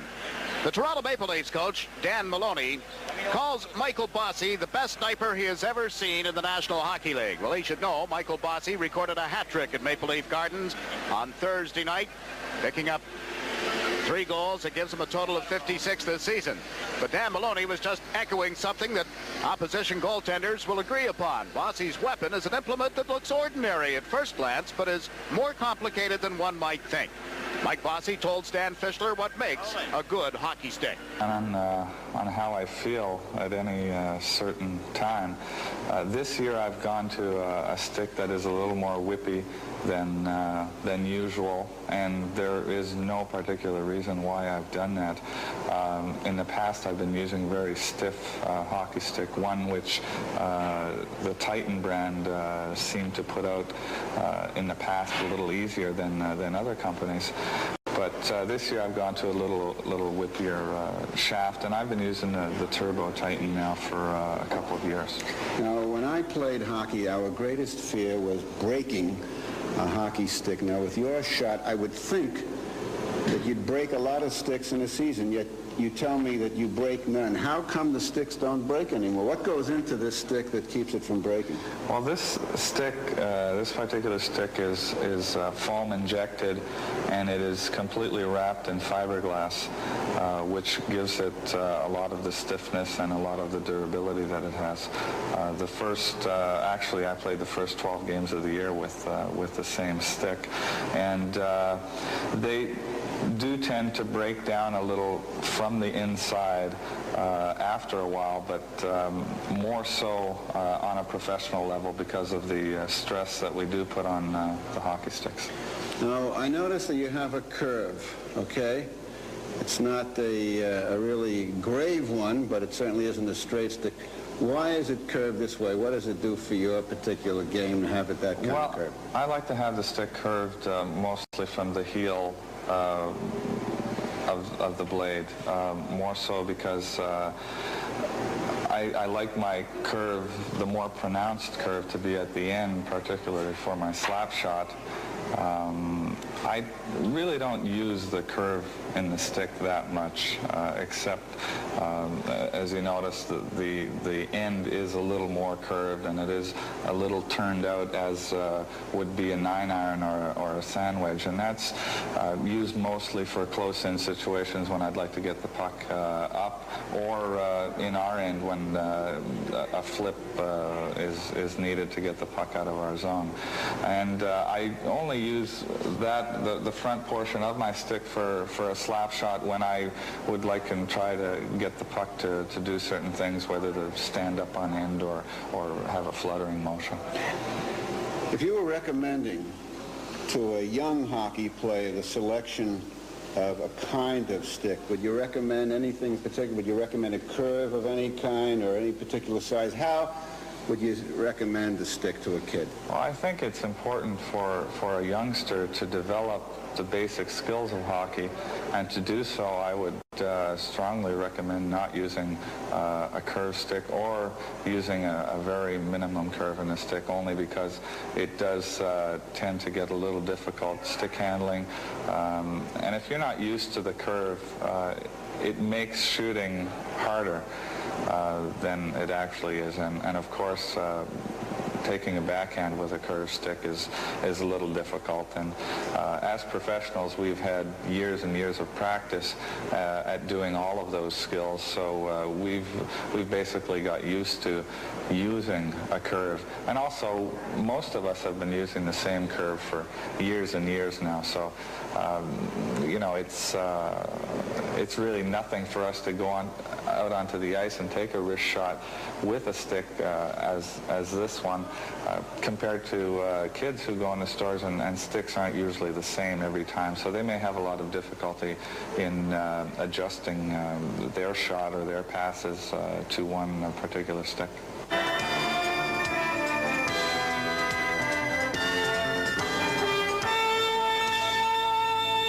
This afternoon has been credited with one on the first goal by Brian Trottier, and it is 2-1, the Islanders leading the Bruins at the end of 2 periods. One other correction, we gave you less than even half of the total shots that the Bruins accounted in that second period. They in reality had 17 shots on goal and have outshot the Islanders 27-15. Calling all Islander Club members. If you and your group have purchased tickets to at least 2 Islander home games this season and are members of the Islander Club, you qualify for special group sale tickets, which will be available for the first 2 home games in the playoffs. First come, first serve, so all Islander Club members are reminded to call the group sales office on Monday at area code 794-4100. First come, first serve, and getting group sales tickets for the first 2 games of the Stanley Cup playoffs. Tickets remain on sale for the remaining home games. The St. Louis Blues on Tuesday night. Limited tickets available for next Saturday night when the Edmonton Oilers visit, and then the following Saturday, the New Jersey Devils completing the regular season for the Islanders at the Nassau Coliseum. You may pick them up at any Ticket World outlet, the Nassau Coliseum box office, or special numbers to charge by telephone. 2-1, the Islanders leading the Bruins after 2 periods. For an in-depth look at the New Jersey Nets, the players, performance, and highlights of the week, don't miss Nets Weekly Magazine, Tuesday at 7 o'clock. This week, host Mike DiTomaso and Nets coach Dave Wall talk with Nets forward Mike O'Koren. That's Nets Weekly Magazine, Tuesday at 7, right here on Sports Channel, #1 in New York sports. Nets basketball heats up next week on Sports Channel. Tuesday at 11:30, the Nets are in Milwaukee in a matchup with the Bucks. Wednesday at 7:15, they tip off against the Cleveland Cavaliers. And Friday at 11:45, it's the Nets versus the Chicago Bulls. Nets basketball on Sports Channel, #1 in New York sports. Some games not available in all areas. Well, we're getting ready to start the 3rd period, and we'll return to the Boston Garden right after the Boston Garden. If we can quickly show you the highlights of the 2nd period, let's pick up the action in that 2nd period. Pedersen, right here, he gets an opportunity. Look at the save by Billy Smith. Spectacular right pad save by Peterson, or by Billy Smith off Peterson. And then Brian Trottier gets the goal. Here's the pass by Richard Crom. It goes off the helmet of Reagan into the net. And the Islanders, with Trottier's 34th, lead 1-0. Tremendous back and forth action. Let's take a look at the 2-0 goal Sutter scored, as we're going to drop the puck here, so we best stay to the live action now at the start of the 3rd period. Brian Trottier between Mike Bossy and Richard Crom, with Dineen and Potvin in defense, and that shot seemed to fool Bill Smith as they drove it from the blue line on the left side. Potvin trying to get it away from the check of Dave Reed. It goes loose back of the net. Dineen lost it. Reed centers, and Trottier was there to clear it. Kenny Potvin up the middle of the ice, out of the reach of Richard Crom, and Peterson for Boston has given it to Bork. Ray Bork waits at the line, plays it across. Moving up was Larson, and he picked it up outside the line and dragged it in offside. 29 seconds into this 3rd period, that shot from the left side almost put the Bruins in an even status early in this 3rd period. It almost appeared as if Bill Smith was not ready when the shot came in. It was right from the face-off. The Bruins gained control of the puck. And when he went to move his left foot over, See that he can get it caught on the ice. Let's take a look now at the goal by Brent Sutter, a power play goal. There's the play. Paul Boudelier made it possible with that pass. Bossy converted it across, and Brent Sutter tips it up into the top of the net. That made the score 2-0. Sutter's power play goal is 22nd goal of the season. This is live action as Courtnall picked off the pass, sets up Casper, he shoots, Smith the save, it comes underneath Johnson, then loose, but the whistle had sounded. Bill Smith comes up big again. What a tremendous save. We saw a moment ago his save off Peterson in the second period. He does the same thing here again. The Bruins get a break, walking in all alone with a fake and a shot to the far left-hand side. Smith picks it off with his right pad, coming up really big. The Bruins, Casper gets in all alone. Bill Smith makes the stop. Wow. That would have tied the game quickly for the Bruins. 41 seconds into the third period.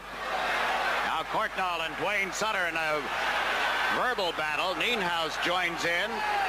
It lined up for the face-off. The next thing you know, they're sort of poking at one another with the sticks. Step back, then shout at one another. Dwayne Sutter. Courtnall not finished. Bill McCreary, the referee, chasing Dwayne Sutter back toward the bench. Now, it's a face-off is going to be outside the blue line because the Bruin defenseman moved in quickly. Larson and Milbury when the two players started to jaw at each other.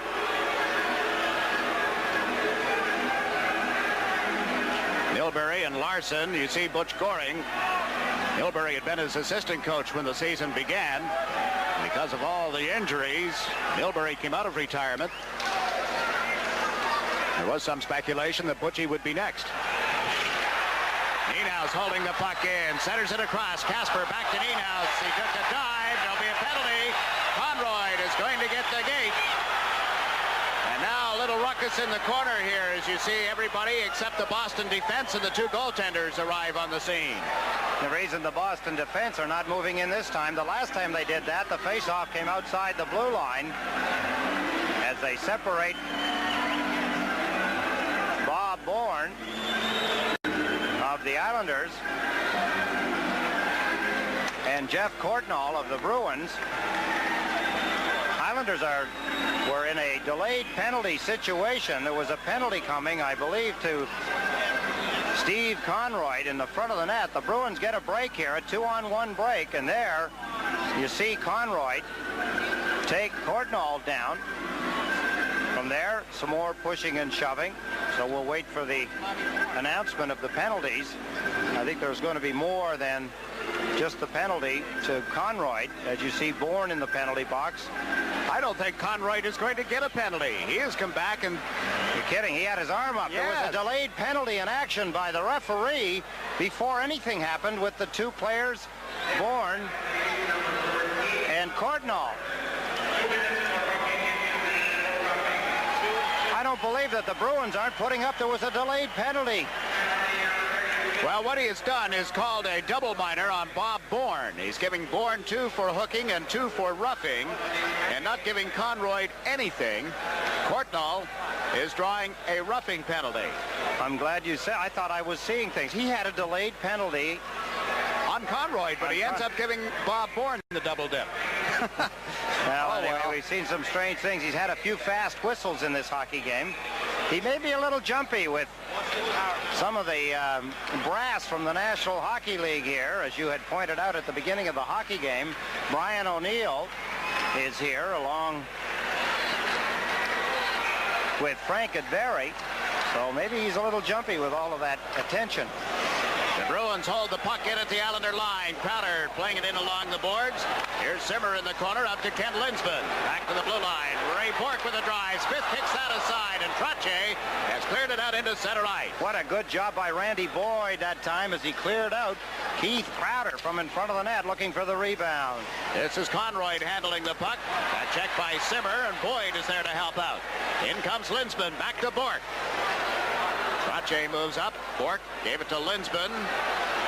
Shovels it back to Bourque. Over to the far side. Pacine with a shot that went wide of the net. And And it ends up all the way down in the Boston zone. Coming out is Johnson, along with Flatley, Dineen, and Potvin.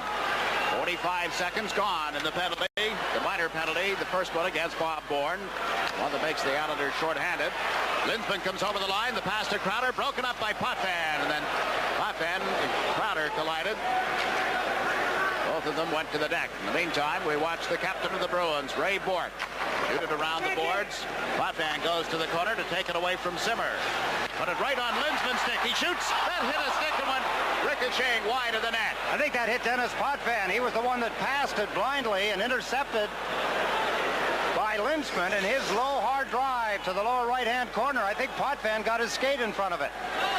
Up the ice comes Ray Bourque. Shoots it in from center ice. Boyd takes Reed, and Brent Sutter took the puck. Moves it up the left side to Rich Crom. And he dumps it down the ice with 20 seconds left in the Bruin power play. Kluzak has it. The Islanders are leading the Bruins 2-1. Third period is just underway in Boston, and this is Kluzak.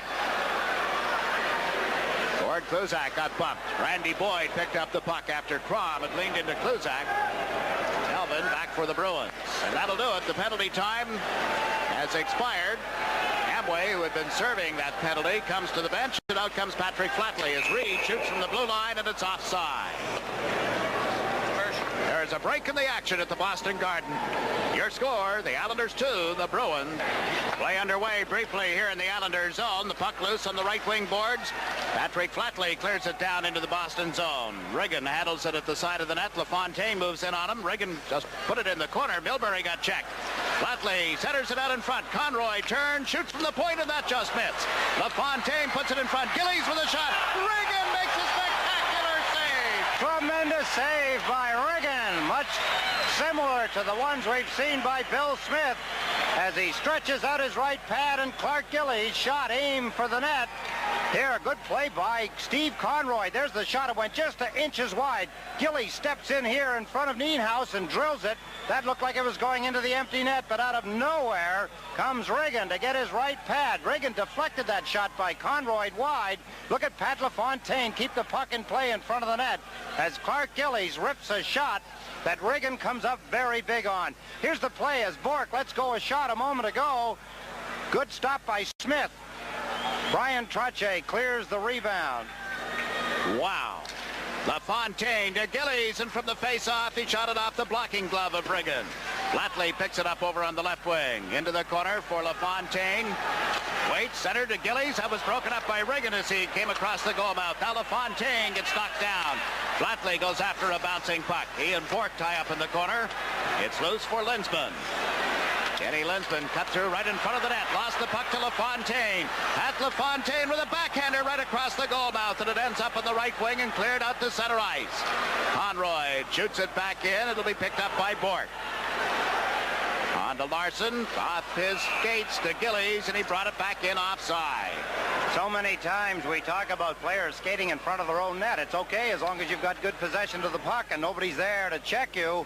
But that time, close call as Ken Lindsman, an experienced player, skates right through in front of the net and gives his teammates some anxious moments as Pat LaFontaine come up with the puck. There's the pass in front as Gillies was covered closely. He got a piece of the puck, and Bourque trying to clear it.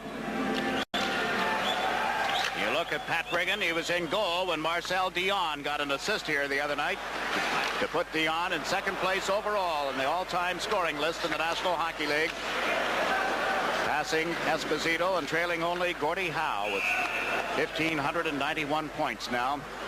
The way Gretzky is going, that second place record of Dion's will probably last maybe a little more than 3 years, but not any more than that, I wouldn't think. Incredible the way he mounts up the points.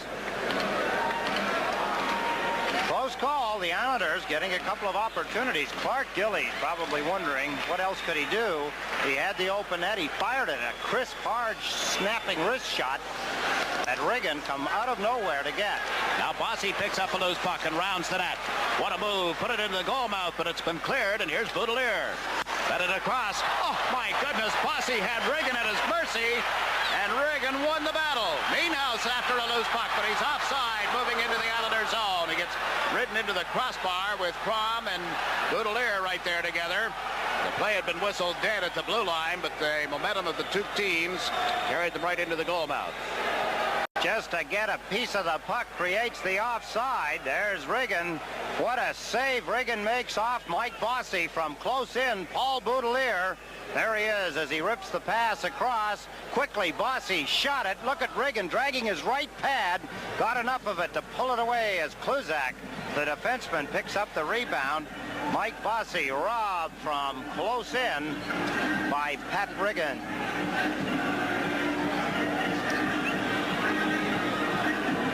Face off in the center ice zone. Peterson and Brent Sutter on the draw. Dwayne Sutter over on right wing. Got it to Dineen, to Dwayne Sutter. Bumped from behind by Reed as he got it into the Boston zone and out of the skates of Gilbert. Dwayne Sutter had a shot blocked, and now Brent tries to go back in the net. It's picked up by Gilbert. To Brent Sutter, and he backhanded it just wide. Dwayne Sutter into the corner. Takes it away from Peterson. Gave it to Greg Gilbert. Gilbert, the top of the circle, checked by Peterson.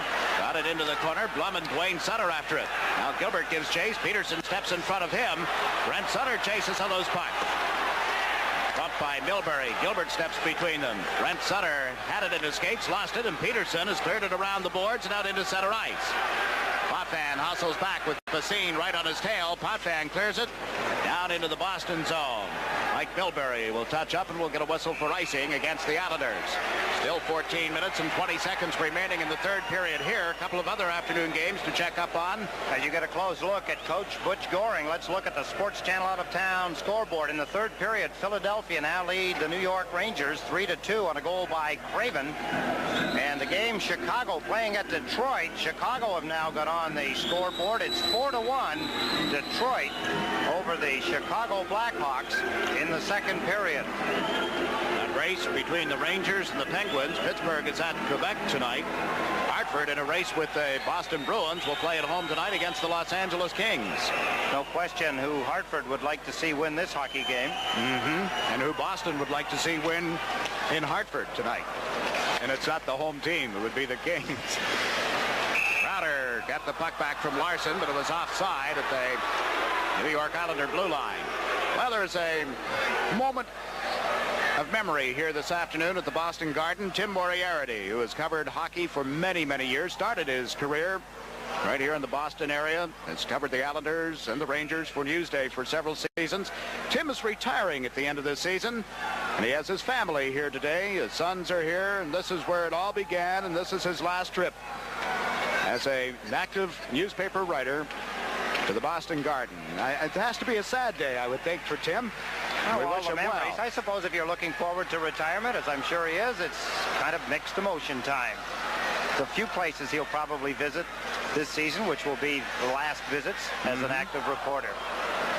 Watch Smith handle a long shot.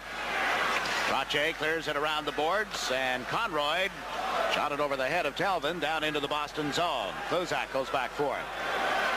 Missed Casper with the pass, but Courtnall was waiting, couldn't handle it. LaFontaine dishes it across in his own end of the ice. Boudelier leaves it on the boards, and Clark Gillies gets tangled up with Talvin. The puck goes loose. Boudelier stepped in front of Nienhuis. Courtnall back of the net. LaFontaine trying to knock it away from him. Nienhuis there now. The youngster out of RPI. Got it back to Kluzak, into Courtnall. Went to the backhand, got checked. Casper with the puck. Pulls it away from Boudelier. Put it into the corner. Courtnall can't handle it. Casper after it. Centers. Nienhuis got a slap at it. That went wide. Comes through in front. Picked off by Flatley. Patrick Flatley brings the Islanders up 3-on-2. LaFontaine over the line. Cuts to the left side. Centers. Clark Gillies around Kluzak, but he couldn't regain control of it. Then played it back in the net. Flatley picks it up. Kluzak rides him into the board. Patrick Flatley showing us some strength. Still getting it away from Kluzak. It comes back to Dineen at the right point. Lets it go. Riggin the save, and it ends up underneath Gillies. Still no whistle. The puck comes loose. Flatley's backhander is blocked. The rebound is cleared away. Dineen with a shot that misses the target, and Nienhuis clears it for the Bruins. Courtnall brings it into center. Ran into Dineen. Picks it up again. Boston in the middle of a player change, and now Larson has shot it into the Islander zone. Wow. Dineen back to clear it to Bob Bourne. He is checked by Linsman. Centers, and the shot blocked as Dineen went down in front of Simmer. Took the shot away from him. Bruins dump it in over the line. Linsman chasing it. Eddie Linsman puts it in front, but Potvin steps in front of Crowder and has played it around behind the net. Brent Sutter goes back to pick it up. Up the wing, out into center, away from Larson, and right to Pat Riggin. Fine defensive move by Gord Dineen on that flurry by the Boston Bruins. Little less than 12 minutes to go in the third period as Brent Sutter centered it across. Here's Conrad around the boards. Bourne ran into the goaltender Riggin as he went back of the net, and now Simmer has the puck. Out to Linsman. He and Crowder come over the line. Dropped it to Bork, and it's offside. Very close at the Islander blue line. A break in the action at the Boston Garden with the Islanders leading. After making a fine defensive move, here's a ripping shot through heavy traffic. Look at Riggin. He gets himself in position and only hopes that the puck will hit him or it'll go wide of the net. Here a backhand shot from Pat Flatley, and Riggin again comes up with a good stop. For the Islanders, it is Brent Sutter, Dwayne Sutter, and Bob Bourne. Thomas Johnson and Steve Conrad on defense. Dwayne Sutter with the puck over on right wing. He was checked by Crowder. Johnson with it now. Left side to Bob Bourne. Out to center ice where Brent Sutter picks it up. Get it back to Johnson.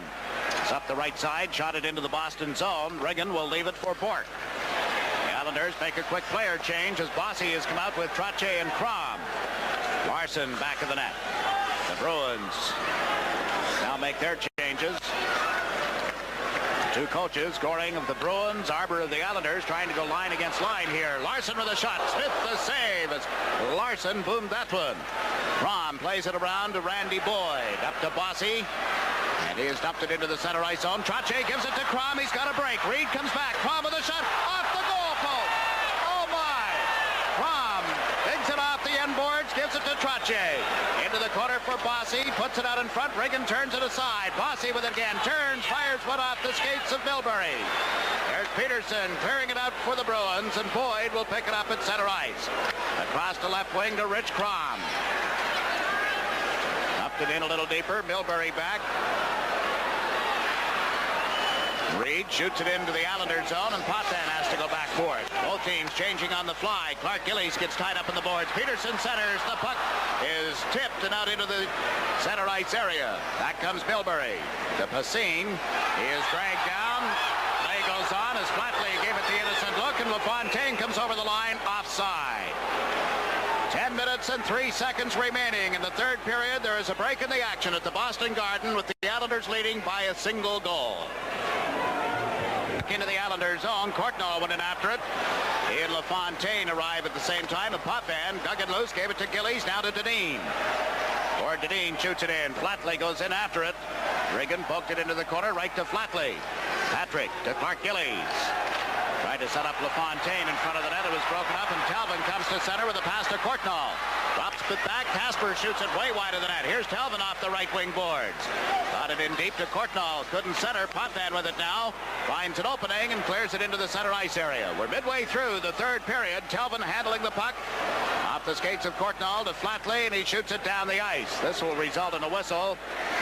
As Kluzak touches up, we'll have a face-off deep in the New York Islander end. Entertained to, so far, about 50 minutes of outstanding hockey. The Islanders with a breakaway. Let's take a look at that action. A beautiful play as Crom crosses the line. Reeds dives. There's the puck off the goalpost to the left of Pat Riggin. Let's look again as Richard Crom breaks in. Tremendous shot. He got a good hard wrist shot away. There it is.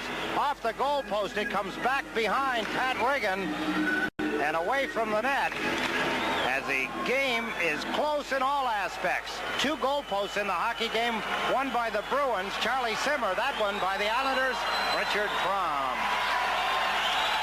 Now Brent Sutter playing the puck into the corner on the far side. Conrad unable to clear it. It came to Brent Sutter. Up the boards. Bork gets to it first. Ray Bork with a shot. He scores!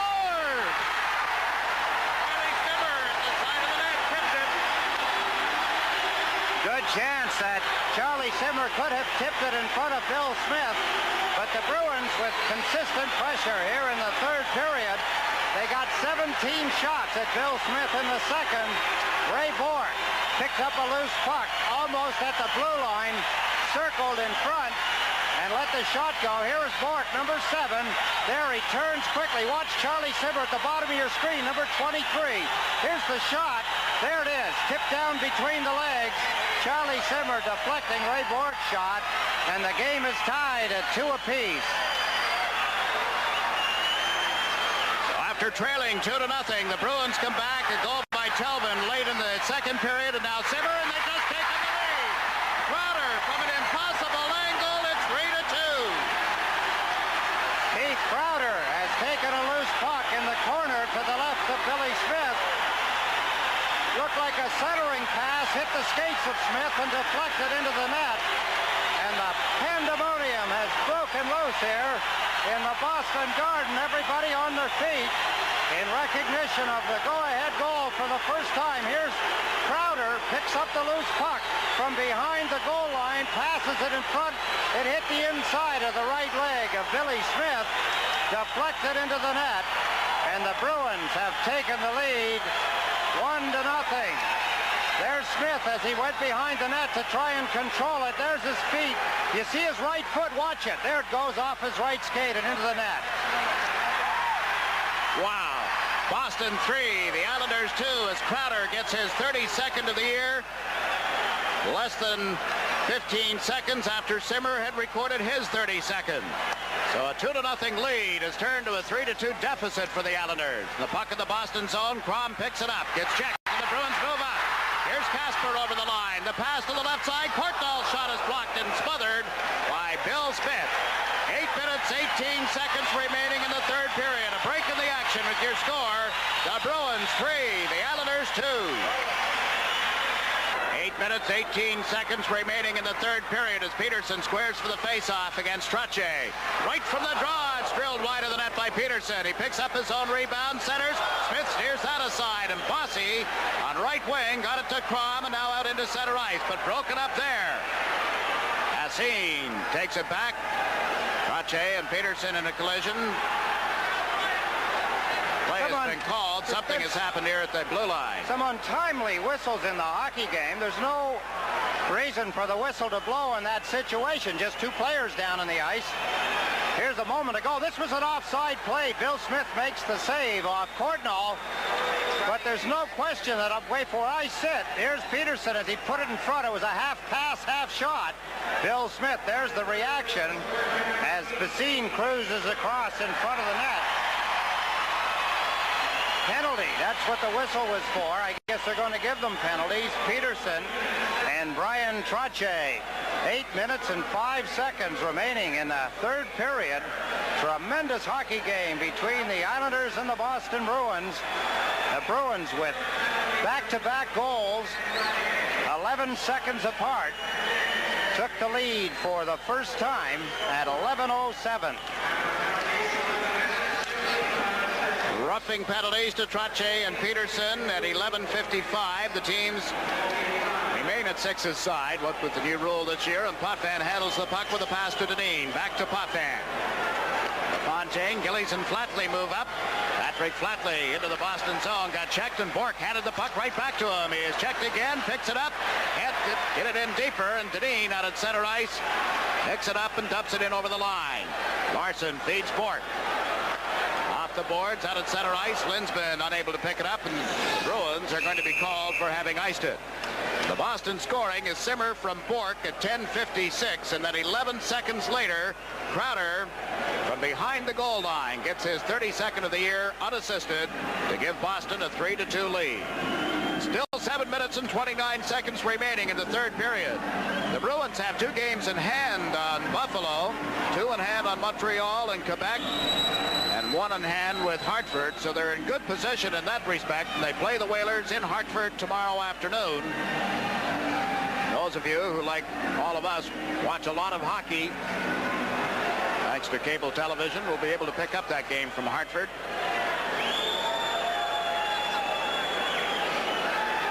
LaFontaine squares for the face-off. Linsman pulled it back of the net, and it's cleared by Larson around the boards and down into the Islanders zone. Going back for it is Thomas Janssen. Icing was waved off. Janssen up the middle to LaFontaine. It hit him and ends up in the Boston zone. Gillies worked it across, and Bork broke up that play. Conrad brings it in offside at the Boston line. Islanders recognizing the fact they can't wait too much longer. They've got to try and mount some offensive action. They're trailing by 1 with 7 minutes and 13 seconds. Got to put something together in the Boston end of the ice. There's the time on the clock and the score up at the top. We're in the third period in an outstanding hockey game. Gosh, I was trying to remember when I've seen a game with this kind of excitement. Not one shift has gone by that something hasn't happened. Everybody has reached down and come up with a good hockey game. The thing about a game like this, as the game started out with that kind of a tempo, not one player on either team wants to play at any less than that particular tempo. They do not want to be the one to be the weak link in the chain. Butch Goring wants to shore up his defense now. He wants to keep the offensive action if he can keep it going. Wants to play the rest of the game in the Islanders' end. The Islanders want to do something about it. Greg Gilbert clearing the puck around the boards. Mark Hamway has dumped it into the center ice zone. Makela moves up. And it's been dumped just inside the Islander territory. Casper brought it outside. Lifted in over the line. Courtnall goes in after it. Gets taken out by Boyd. Greg Gilbert across now to Mikko Makela. 2 men back in the Boston defense. Makela around Kluzak. Gave it to Hamway. Mark Hamway in deep. Shoots. Riggin steers it aside. Gilbert in his pursuit of the puck has trouble getting to it as Nienhuis had him squarely in his grips. Now Kluzak clears it to center. Dineen with it. Gord Dineen gets over the line. Dumping it around the boards. Delvin with it. Back of the net. Comes out on the right side. He had the first Boston goal this afternoon. Then Zimmer and Crowder here in the third period. Giving the Bruins a 3-2 lead. Dineen to Bourne. Back to Brent Sutter. Across the Boston line. Sutter cutting to the left side. Can't make the play, and up comes Passin. He gets checked in the center ice area. Dwayne Sutter to Brent. Taken away by Passin. Passin over the line, pulling to the left side. Backhanded one in front. Missed everybody, and Dineen comes out of the corner with it. Plays it ahead for Brent Sutter to Bob Bourne. Rolled off his stick. Blum and Milbury clear it. Brought in offside. They got it out over the line before Dwayne Sutter was able to pick it up. A break in the action, and the situation is this. 5 minutes and 44 seconds left in the third period, and the Bruins are leading 3 at the Boston Garden with 5 minutes and 32 seconds remaining now. Quick offside as they try to go into the Boston line. You didn't miss a thing, folks. It has been a good hockey game. A look again at the Boston bench. Butch Goring in his rookie season as the coach of the Boston Bruins has had his problems with injuries. The Bruins came in here today with a record of 34 wins, 29 losses. They'd won 3 of their last 5 games. Very much in contention. You have to look at them now with Larson and Bourque at the points. As certainly a dark horse to come out of the Adams division, and maybe even a real threat. Smith made the save off that long shot, and Bossy tips the puck to Trottier. He and Crom move into center. Crom took the pass, couldn't get between the defense, and it's been cleared out by Larson. A break here on the right side. Nienhuis into the Islander zone. Drops it back. Courtnall shot. Smith the save, and he holds on. It was Nienhuis who got the Bruins even with the Islanders the last time the two teams played here. The Islanders had a lead in that game, and then it ended up in a 4-4 tie. And Nienhuis has been an instigator today. Watch this. There he is. Nienhuis drops the puck. Russ Courtnall steps in. Jeff Courtnall, excuse me. Russ Courtnall, we saw play on Thursday night against the Islanders in Toronto, but that shot by Courtnall, Jeff Courtnall, right at Bill Smith, and he had no problems handling that one. Waist high. Caught it and held on. There's the newly reacquired Dwight Foster. One-time Bruin, went to Detroit as a free agent, and now he's back here again. Courtnall trying to dig the puck off the boards. Foster picks it up, put it out in front, away from Casper, and all the way back into the Bruins' end of the ice. Bourque goes back for it as Bossy moved in. Now Crom comes into forecheck. The Bruins play it to Courtnall off his skates right to Trottier. Couldn't get it to the stick of Bossy. Ray Bourque banks it off the boards. It hit Boudelier, and Casper clears it into center ice where Boyd was waiting. Randy Boyd to Trottier. Can't get into the Boston zone. The puck arrives there, but Bourque picks it off the wing and plays it up to Casper. And is being called back on a 2-line pass. We have 4 minutes and 34 seconds left with this offside. The face-off will be just inside the Boston blue line. Pressure by the Islanders. A lot of ice time for Ray Bourque as you look at Casper going back to the players bench. I think every player that's played in this hockey game at one time or another has been involved in an important offensive move and an important defensive move. total involvement in a game that demands that everybody play at their best. They have really come to play as cliche goals. These two teams have had an excellent outing. Watch Kluzak come into center ice, into the Islanders' zone offside, as Simmer got ahead of the play over on left wing. Fans disagree. Simmer with his 32nd, Crowder with his 32nd here in the third period. That's been the goal scoring to this point.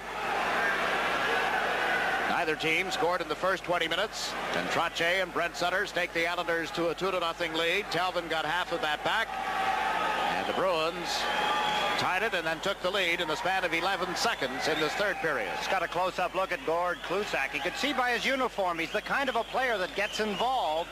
A lot of marks around his uniform, from sticks, pucks, whatever else, hits it.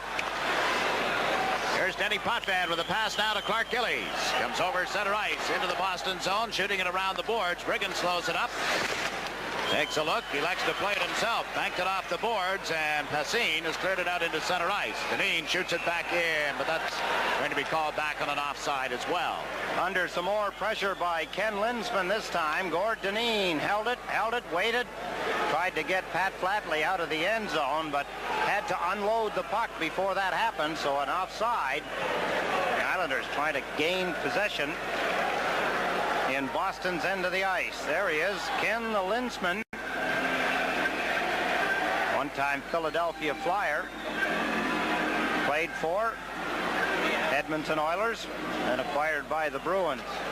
You think if Simmer had been healthy all season, along with Linseman, and the way Crowder has really complemented the two of them playing right wing. Well, you could have easily seen a couple of 50-goal wingers along with Linseman, who would easily get a 30-goal season.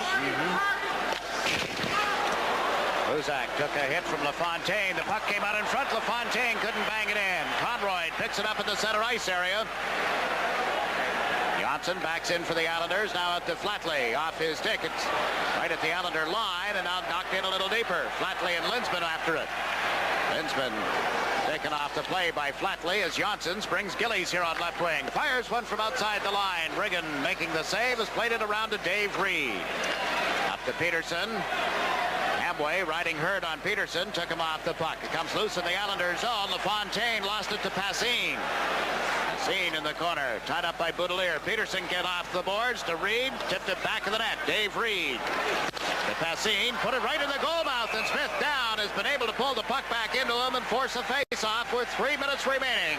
There's a break in the action. The score remains. The Bruins 3. And making the change, Reed Larson waved back to the Bruins bench. They were trying to get John Blum off the ice, but they waited too long. Now ready to drop the puck.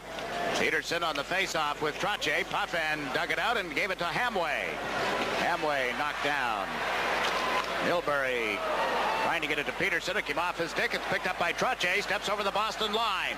Trottier shot it off Blum. Milbury back of the net gets checked, and it came right out in front, but Blum was there.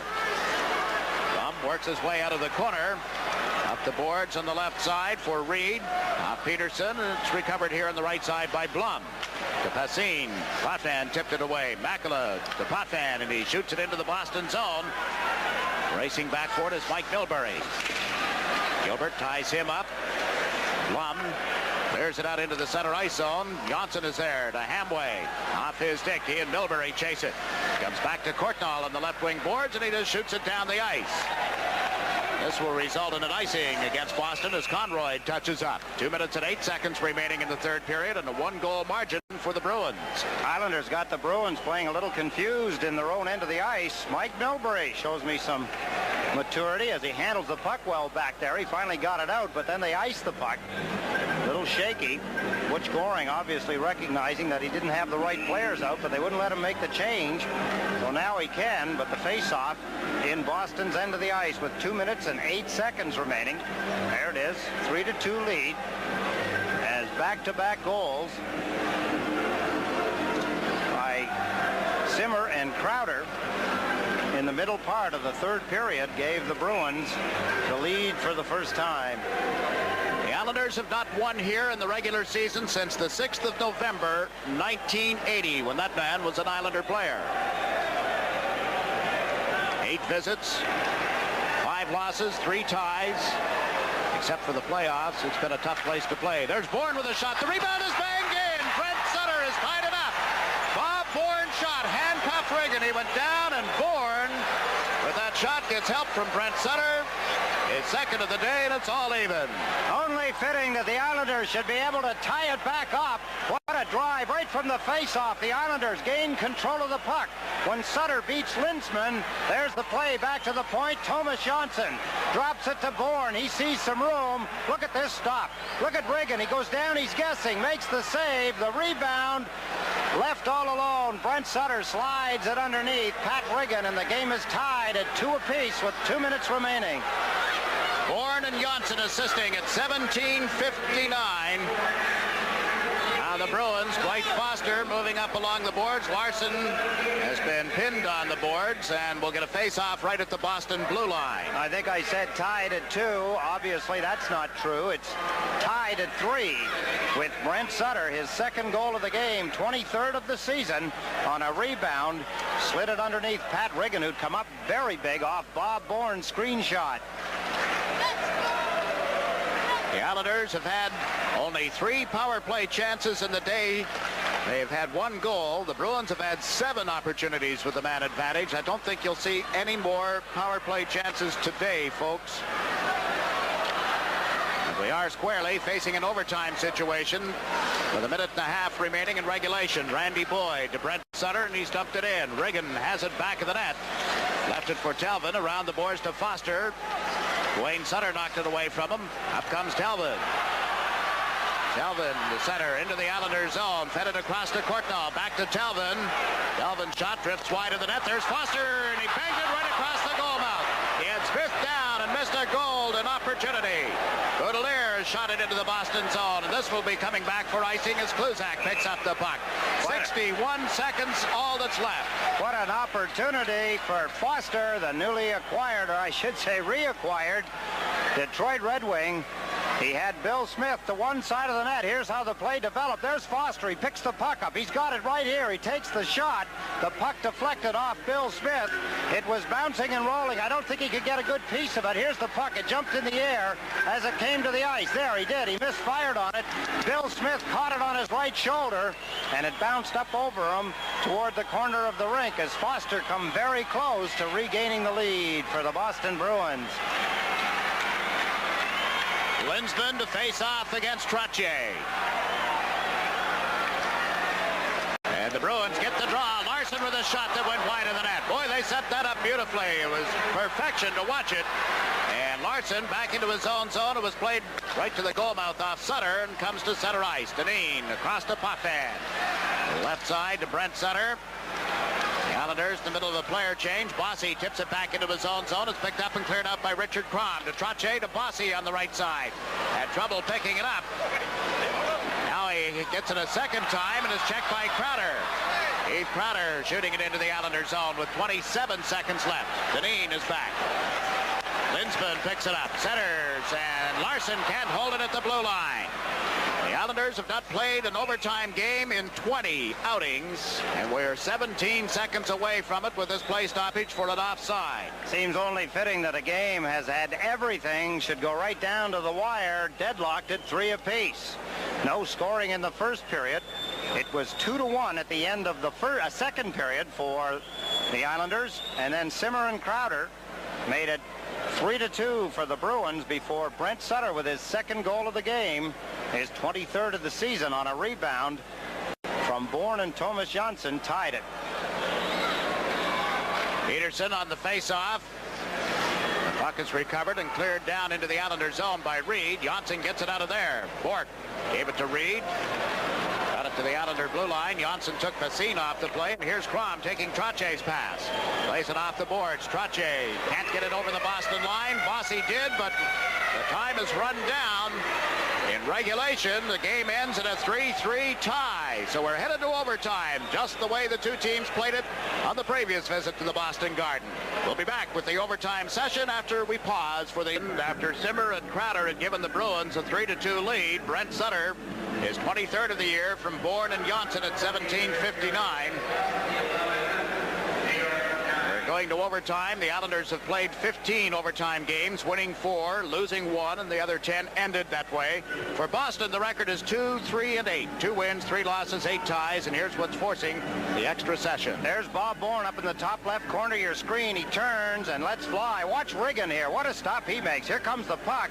At the last minute, he makes the save, but Brent Sutter left unprotected. Lindsman, the closest guy to him, is too late, and Brent Sutter, with his second goal of the game, tied the score at 17:59.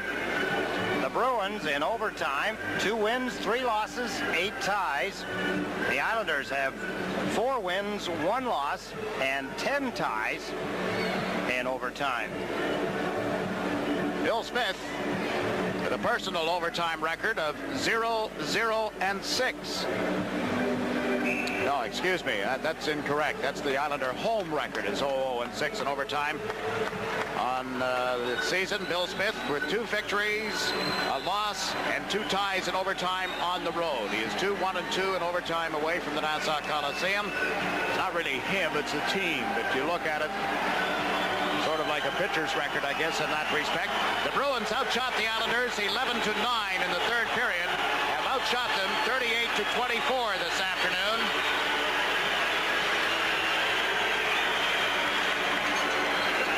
Set for the overtime. Brent Sutter, Dwayne Sutter, and Bob Bourne. Conrad and Janssen on defense. Lindsman is between Charlie Simmer and Keith Crowder for Boston. Larson and Bork teamed up on their defense. The draw cleared to Dwayne Sutter. Back into Janssen, off the boards to Dwayne. Laid it up the wing, and Bork takes over, forces the Islanders to chase it. It comes around the boards, picked up by Keith Crowder. Crowder goes back to the net. Conroy checked him there, and Dwayne Sutter picks up the loose puck. Sutter, long pass across. Conroy at center ice couldn't handle it. Here's Lindsman into the Islanders zone. The play stayed onside. Lindsman moves in with a backhander. Smith got a piece of it. Dwayne Sutter over on right wing. Can't get out of there. Charlie Simmer now. Back of the net to Lindsman, who kicked it out in front. Picked off and cleared by Dwayne Sutter to Bourne. Back to Dwayne. On to Brent. Brent Sutter checked by Bork, and the puck goes up into the seats. The action continues where it left off after 60 minutes of play. The Boston Bruins get the first scoring opportunity. Lindsman, what a couple of moves he makes to spring himself loose. And Bill Smith makes a right skate save off Ken Lindsman. Here comes Lindsman through the center ice area across. Watch the move here on Bob Bourne. Then he comes in, goes to the backhand, and that shot Billy Smith gets a piece of, deflects it away. You can see Brent Sutter going into a crouch looking for a rebound shot that never came. Now Kluzak with the puck. Up the left side, off Reed, down into the Islander zone. Apparently it didn't touch Reed because icing is being called against Boston. 4 minutes and 12 seconds remaining in the sudden death overtime period. The first in 20 games for the Islanders. 7 of those 20 games were decided by a single goal, and the Islanders won 4 of them. It's noise time is the signal from the message board here, and the fans are reacting. The out-of-town scores. Ron Sutter has scored, and the Philadelphia Flyers lead the Rangers 4-2. In that hockey game. And in the other game this afternoon, at the end of 2, Detroit still leads Chicago 5-3. The Kings are in Hartford tonight. The Penguins are in Quebec. A couple of important games. The Devils did the Bruins a favor last night, beating the Sabres in Buffalo. The Bruins trying to help themselves. They have 1 point at this stage. Can they get 2, or can the Islanders take all 2? Move out of here with a perfect road trip. Puck frozen on the end boards behind Pat Riggin. A couple of other games tonight with the Devils playing at Toronto. Minnesota's at Vancouver, and Montreal at St. Louis. Getting ready for a face-off to the left of the net as you look at Brian Trottier. Recorded his 34th goal of the season this afternoon. He has Crom on the left, Bossy on the right. Mike Bossy with the puck. Got dragged down by Foster, and Riggin had to steer it aside. Trottier put it in front. Crom dumped it into the goal mouth, and it was cleared out of there. Foster gets it out into the center ice zone. Hot hand back for the Islanders. It's broken up. Foster comes over the line. Moves in deep. Trying to go back of the net. Centered it out in front. Smith dives out, got a high stick, and the puck has been cleared out. Boston Larson setting up again in the center ice zone. There's Bork with a long shot, handled by Smith. Potvin picks it up. Danny Potvin, left side to Clark Gillies. Gillies shoots it in from center, did not get over the center ice line, so that's an icing call with 3 minutes and 17 seconds remaining. Islanders action continues next week on Sports Channel. Tuesday at 8 o'clock, the Islanders are back home to take on the St. Louis Blues with the pregame show at 7:30. Friday at 8 o'clock, they're off to Washington for a matchup with the Washington Capitals. And next Saturday at 6:30, it's the Islanders pregame show, followed by the Islanders versus the Edmonton Oilers at 7 o'clock. Islanders hockey next week on Sports Channel. Remember, some games are not available in all areas, so check your local listings. Brent Sutter will take this face-off against Ken Linsman. Zimmer and Crowder have shifted to the left side for the Bruins centerman. He can't get the puck to them. Brent Sutter got it to Boudelier, and he's cleared it down the ice. Chasing it is Larson. Reed Larson from back of the net. LaFontaine knocked him off the puck. Zimmer will pick it up. In comes Gillies. Zimmer leaves it in the corner for Larson. Handed it right to LaFontaine. Centers, and Bork was there to take it away from Clark Gillies. Crowder with a breaking pass out of the reach of Zimmer. Charlie Zimmer goes back to the net. Got it to Crowder. Skirts the check thrown by Boyd, and LaFontaine plays it up the wing, but not out. Bork gets tangled up with Flatley, and here's Linsman. Eddie Linsman back to the blue line. Larson with a shot, blocked by Gillies. Flatley gives it to LaFontaine, who comes over center ice. On to Gillies on left wing. Back to LaFontaine. He shoots. Riggin made the save. Larson and Flatley collide, and Flatley comes up with the puck. Center, but Crowder was there to break it up. Gave it to Bork. They're midway through the overtime. Bork's long shot is blocked by Smith, picked up by Brent Sutter. Around now to Bob Bourne. Bourne flips it out into the center ice zone. Chasing it is the Boston defenseman Kluzak. Takes it back to the net, gives it to Talbot on the right wing. Out into the center ice area. Foster got checked. Peterson picks up the loose puck. Comes over the line. Barry Peterson gets chased in deep. Rounds the net. Comes out in front. Centers one. Foster is dragged down. A penalty in overtime to the Islanders. A holding call. Tremendous pressure by the Boston Bruins. The Islanders in desperation take a holding penalty, pulling Foster down, who was left open on the side of the net. Steve Conrad draws the penalty. Let's take a look at the pressure by the Bruins. There's Peterson rounding the net. There's the pull by Conrad on Foster, yanking him down and getting a penalty. The face-off will be in the Islanders' end of the ice as Al Arbor signals for a timeout. Wants to settle things down. I think Butchie beat him. Well, let the two coaches argue over who wants to take the timeout. Whoever gets it, the other one has one in his pocket. Yeah. It really is a benefit to both teams to have instituted the 30-second timeout. You're looking at Bill Smith, who has had just a marvelous game here today, and the same for Pat Riggin, who's come back to the Boston bench. The only reason I'm mentioning the timeout, Butchie was signaling, Al was signaling, and I think the referee saw the signal from Goring first. Make it 60 minutes, give them both one at the same time. Yeah, why not?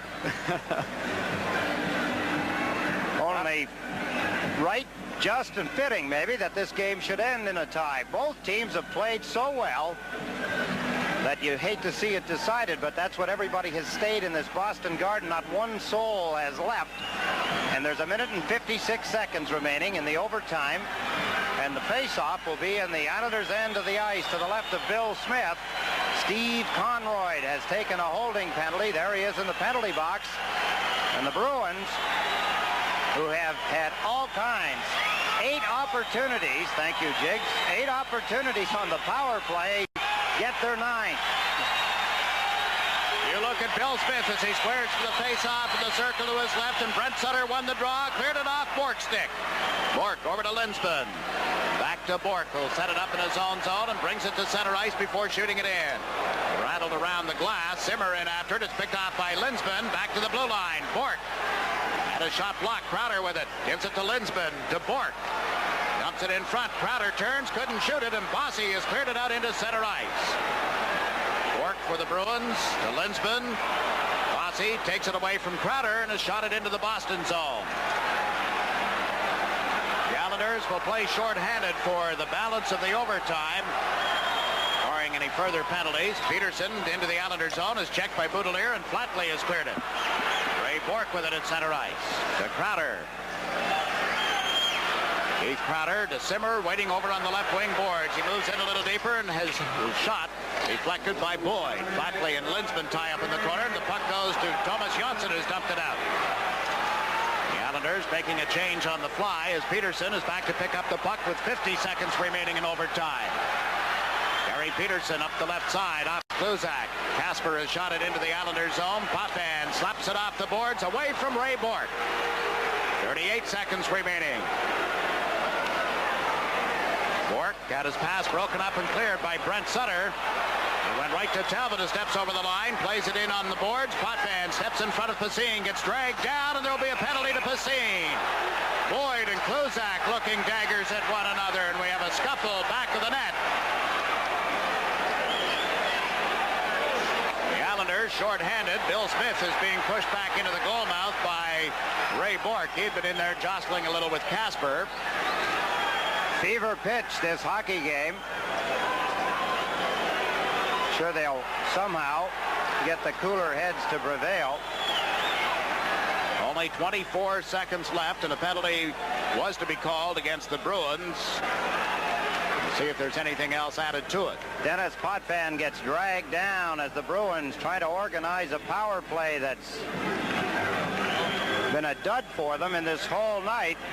Let's take a look at how the sides are going to be sent to even. There's Potvin in possession of the puck. Pulled down from behind by Pasine, and then afterwards things kind of break loose. Kluzak and Randy Boyd, it would appear.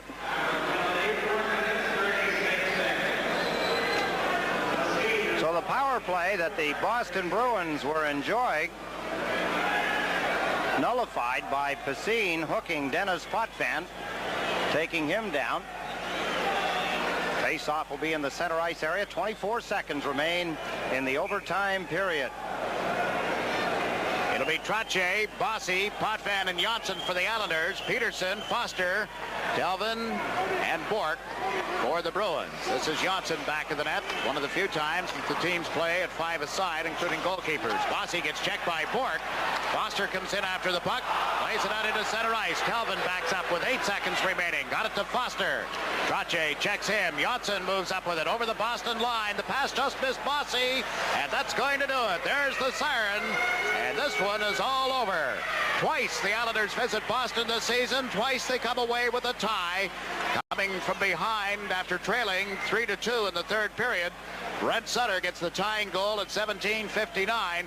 A sparkling performance again by Bill Smith. His record on the season goes to 20 wins, 12 losses, and 4 ties. Gives up 3 goals today. The Islander defense has been very tight in the last 5 or 6 games. Does nothing to damage his goals against average. The Islanders and the Bruins each pick up a point. Your final score from the Boston Garden is the Islanders 3, the Bruins 3. Back with a recap after they spent. The Islanders 3, the Boston Bruins 3. But look at the shots on goal by the Bruins. 11 in the third period, 3 more in the overtime for a game total of 41. The Islanders had 9 shots in the third period, 1 in the overtime, a game total of 25. In the third period, Simmer and Crowder score, each their 32nd of the year, and the Bruins were leading at that point 3-2. But Brent Sutter at 17:59 ties it up, his second of this game, 23rd of the year. Bob Bourne and Thomas Johnsson assisted. Big story today was the way the Bruins power play failed to click. They had 8 opportunities in the game and are unable to do any business with the man advantage. And again, the kudos go to the Islander penalty killing, and a great big round of thanks to both goaltenders. It was a spectacular game turned in by Bill Smith and Pat Reagan. Well, it's a treat to see a game like this, and it's sorry that everybody that loves hockey didn't get to see it, but I'm sure there wasn't one fan left the place. I thought from the opening bell, from the first face-off right through the whole hockey game, including the overtime, 2 hockey teams gave everything they could give, and it looked like one team was going to be eliminated from something if they didn't win, and they played that hard. It's a compliment to the preparation preparation that these two teams had for the hockey game and the way they executed their game plans. I think of the opportunities that missed, the goalposts that were hit. Richard Crom in the third period especially had a great opportunity. The chance that Clark Gillies had, he was robbed by Pat Riggin. Down at the other end, Bill Smith made some spectacular saves as well, and they have to be considered as two heroes here. And a 3-3 tie. We'll return to the Boston Garden with more right after this pause. 13,000 were treated to an excellent hockey game. A 3-3 tie is the final score here. Let's get you up to date on a couple of other games played in the NHL this afternoon. At Philadelphia, it was the Flyers over the Rangers. The final score now, Philadelphia 4, the Rangers 2. And they're still playing at Detroit with the Red Wings leading the Chicago Blackhawks 5-3 in the third period. The Bruins are going to Hartford for a game tomorrow afternoon. The Islanders return to the Coliseum. They'll play on Tuesday night. The visitors are the St. Louis Blues, finishing up their season with the New York Islanders, and then it's on into Washington next Friday night. Not an easy schedule ahead, but I think it made a little bit easier by the 3 points that the Islanders picked up on this trip. Well, there's no question about it, and I think overall, well, the players are probably a little disappointed, the Islanders players, that they didn't win the hockey game when they had a pretty good chance to do that early into the third period. But I think on the overall picture, the Islanders have to look at it as being a tremendous game they played, a game they could have won, of course, a game they could have lost also, but they got right back into it.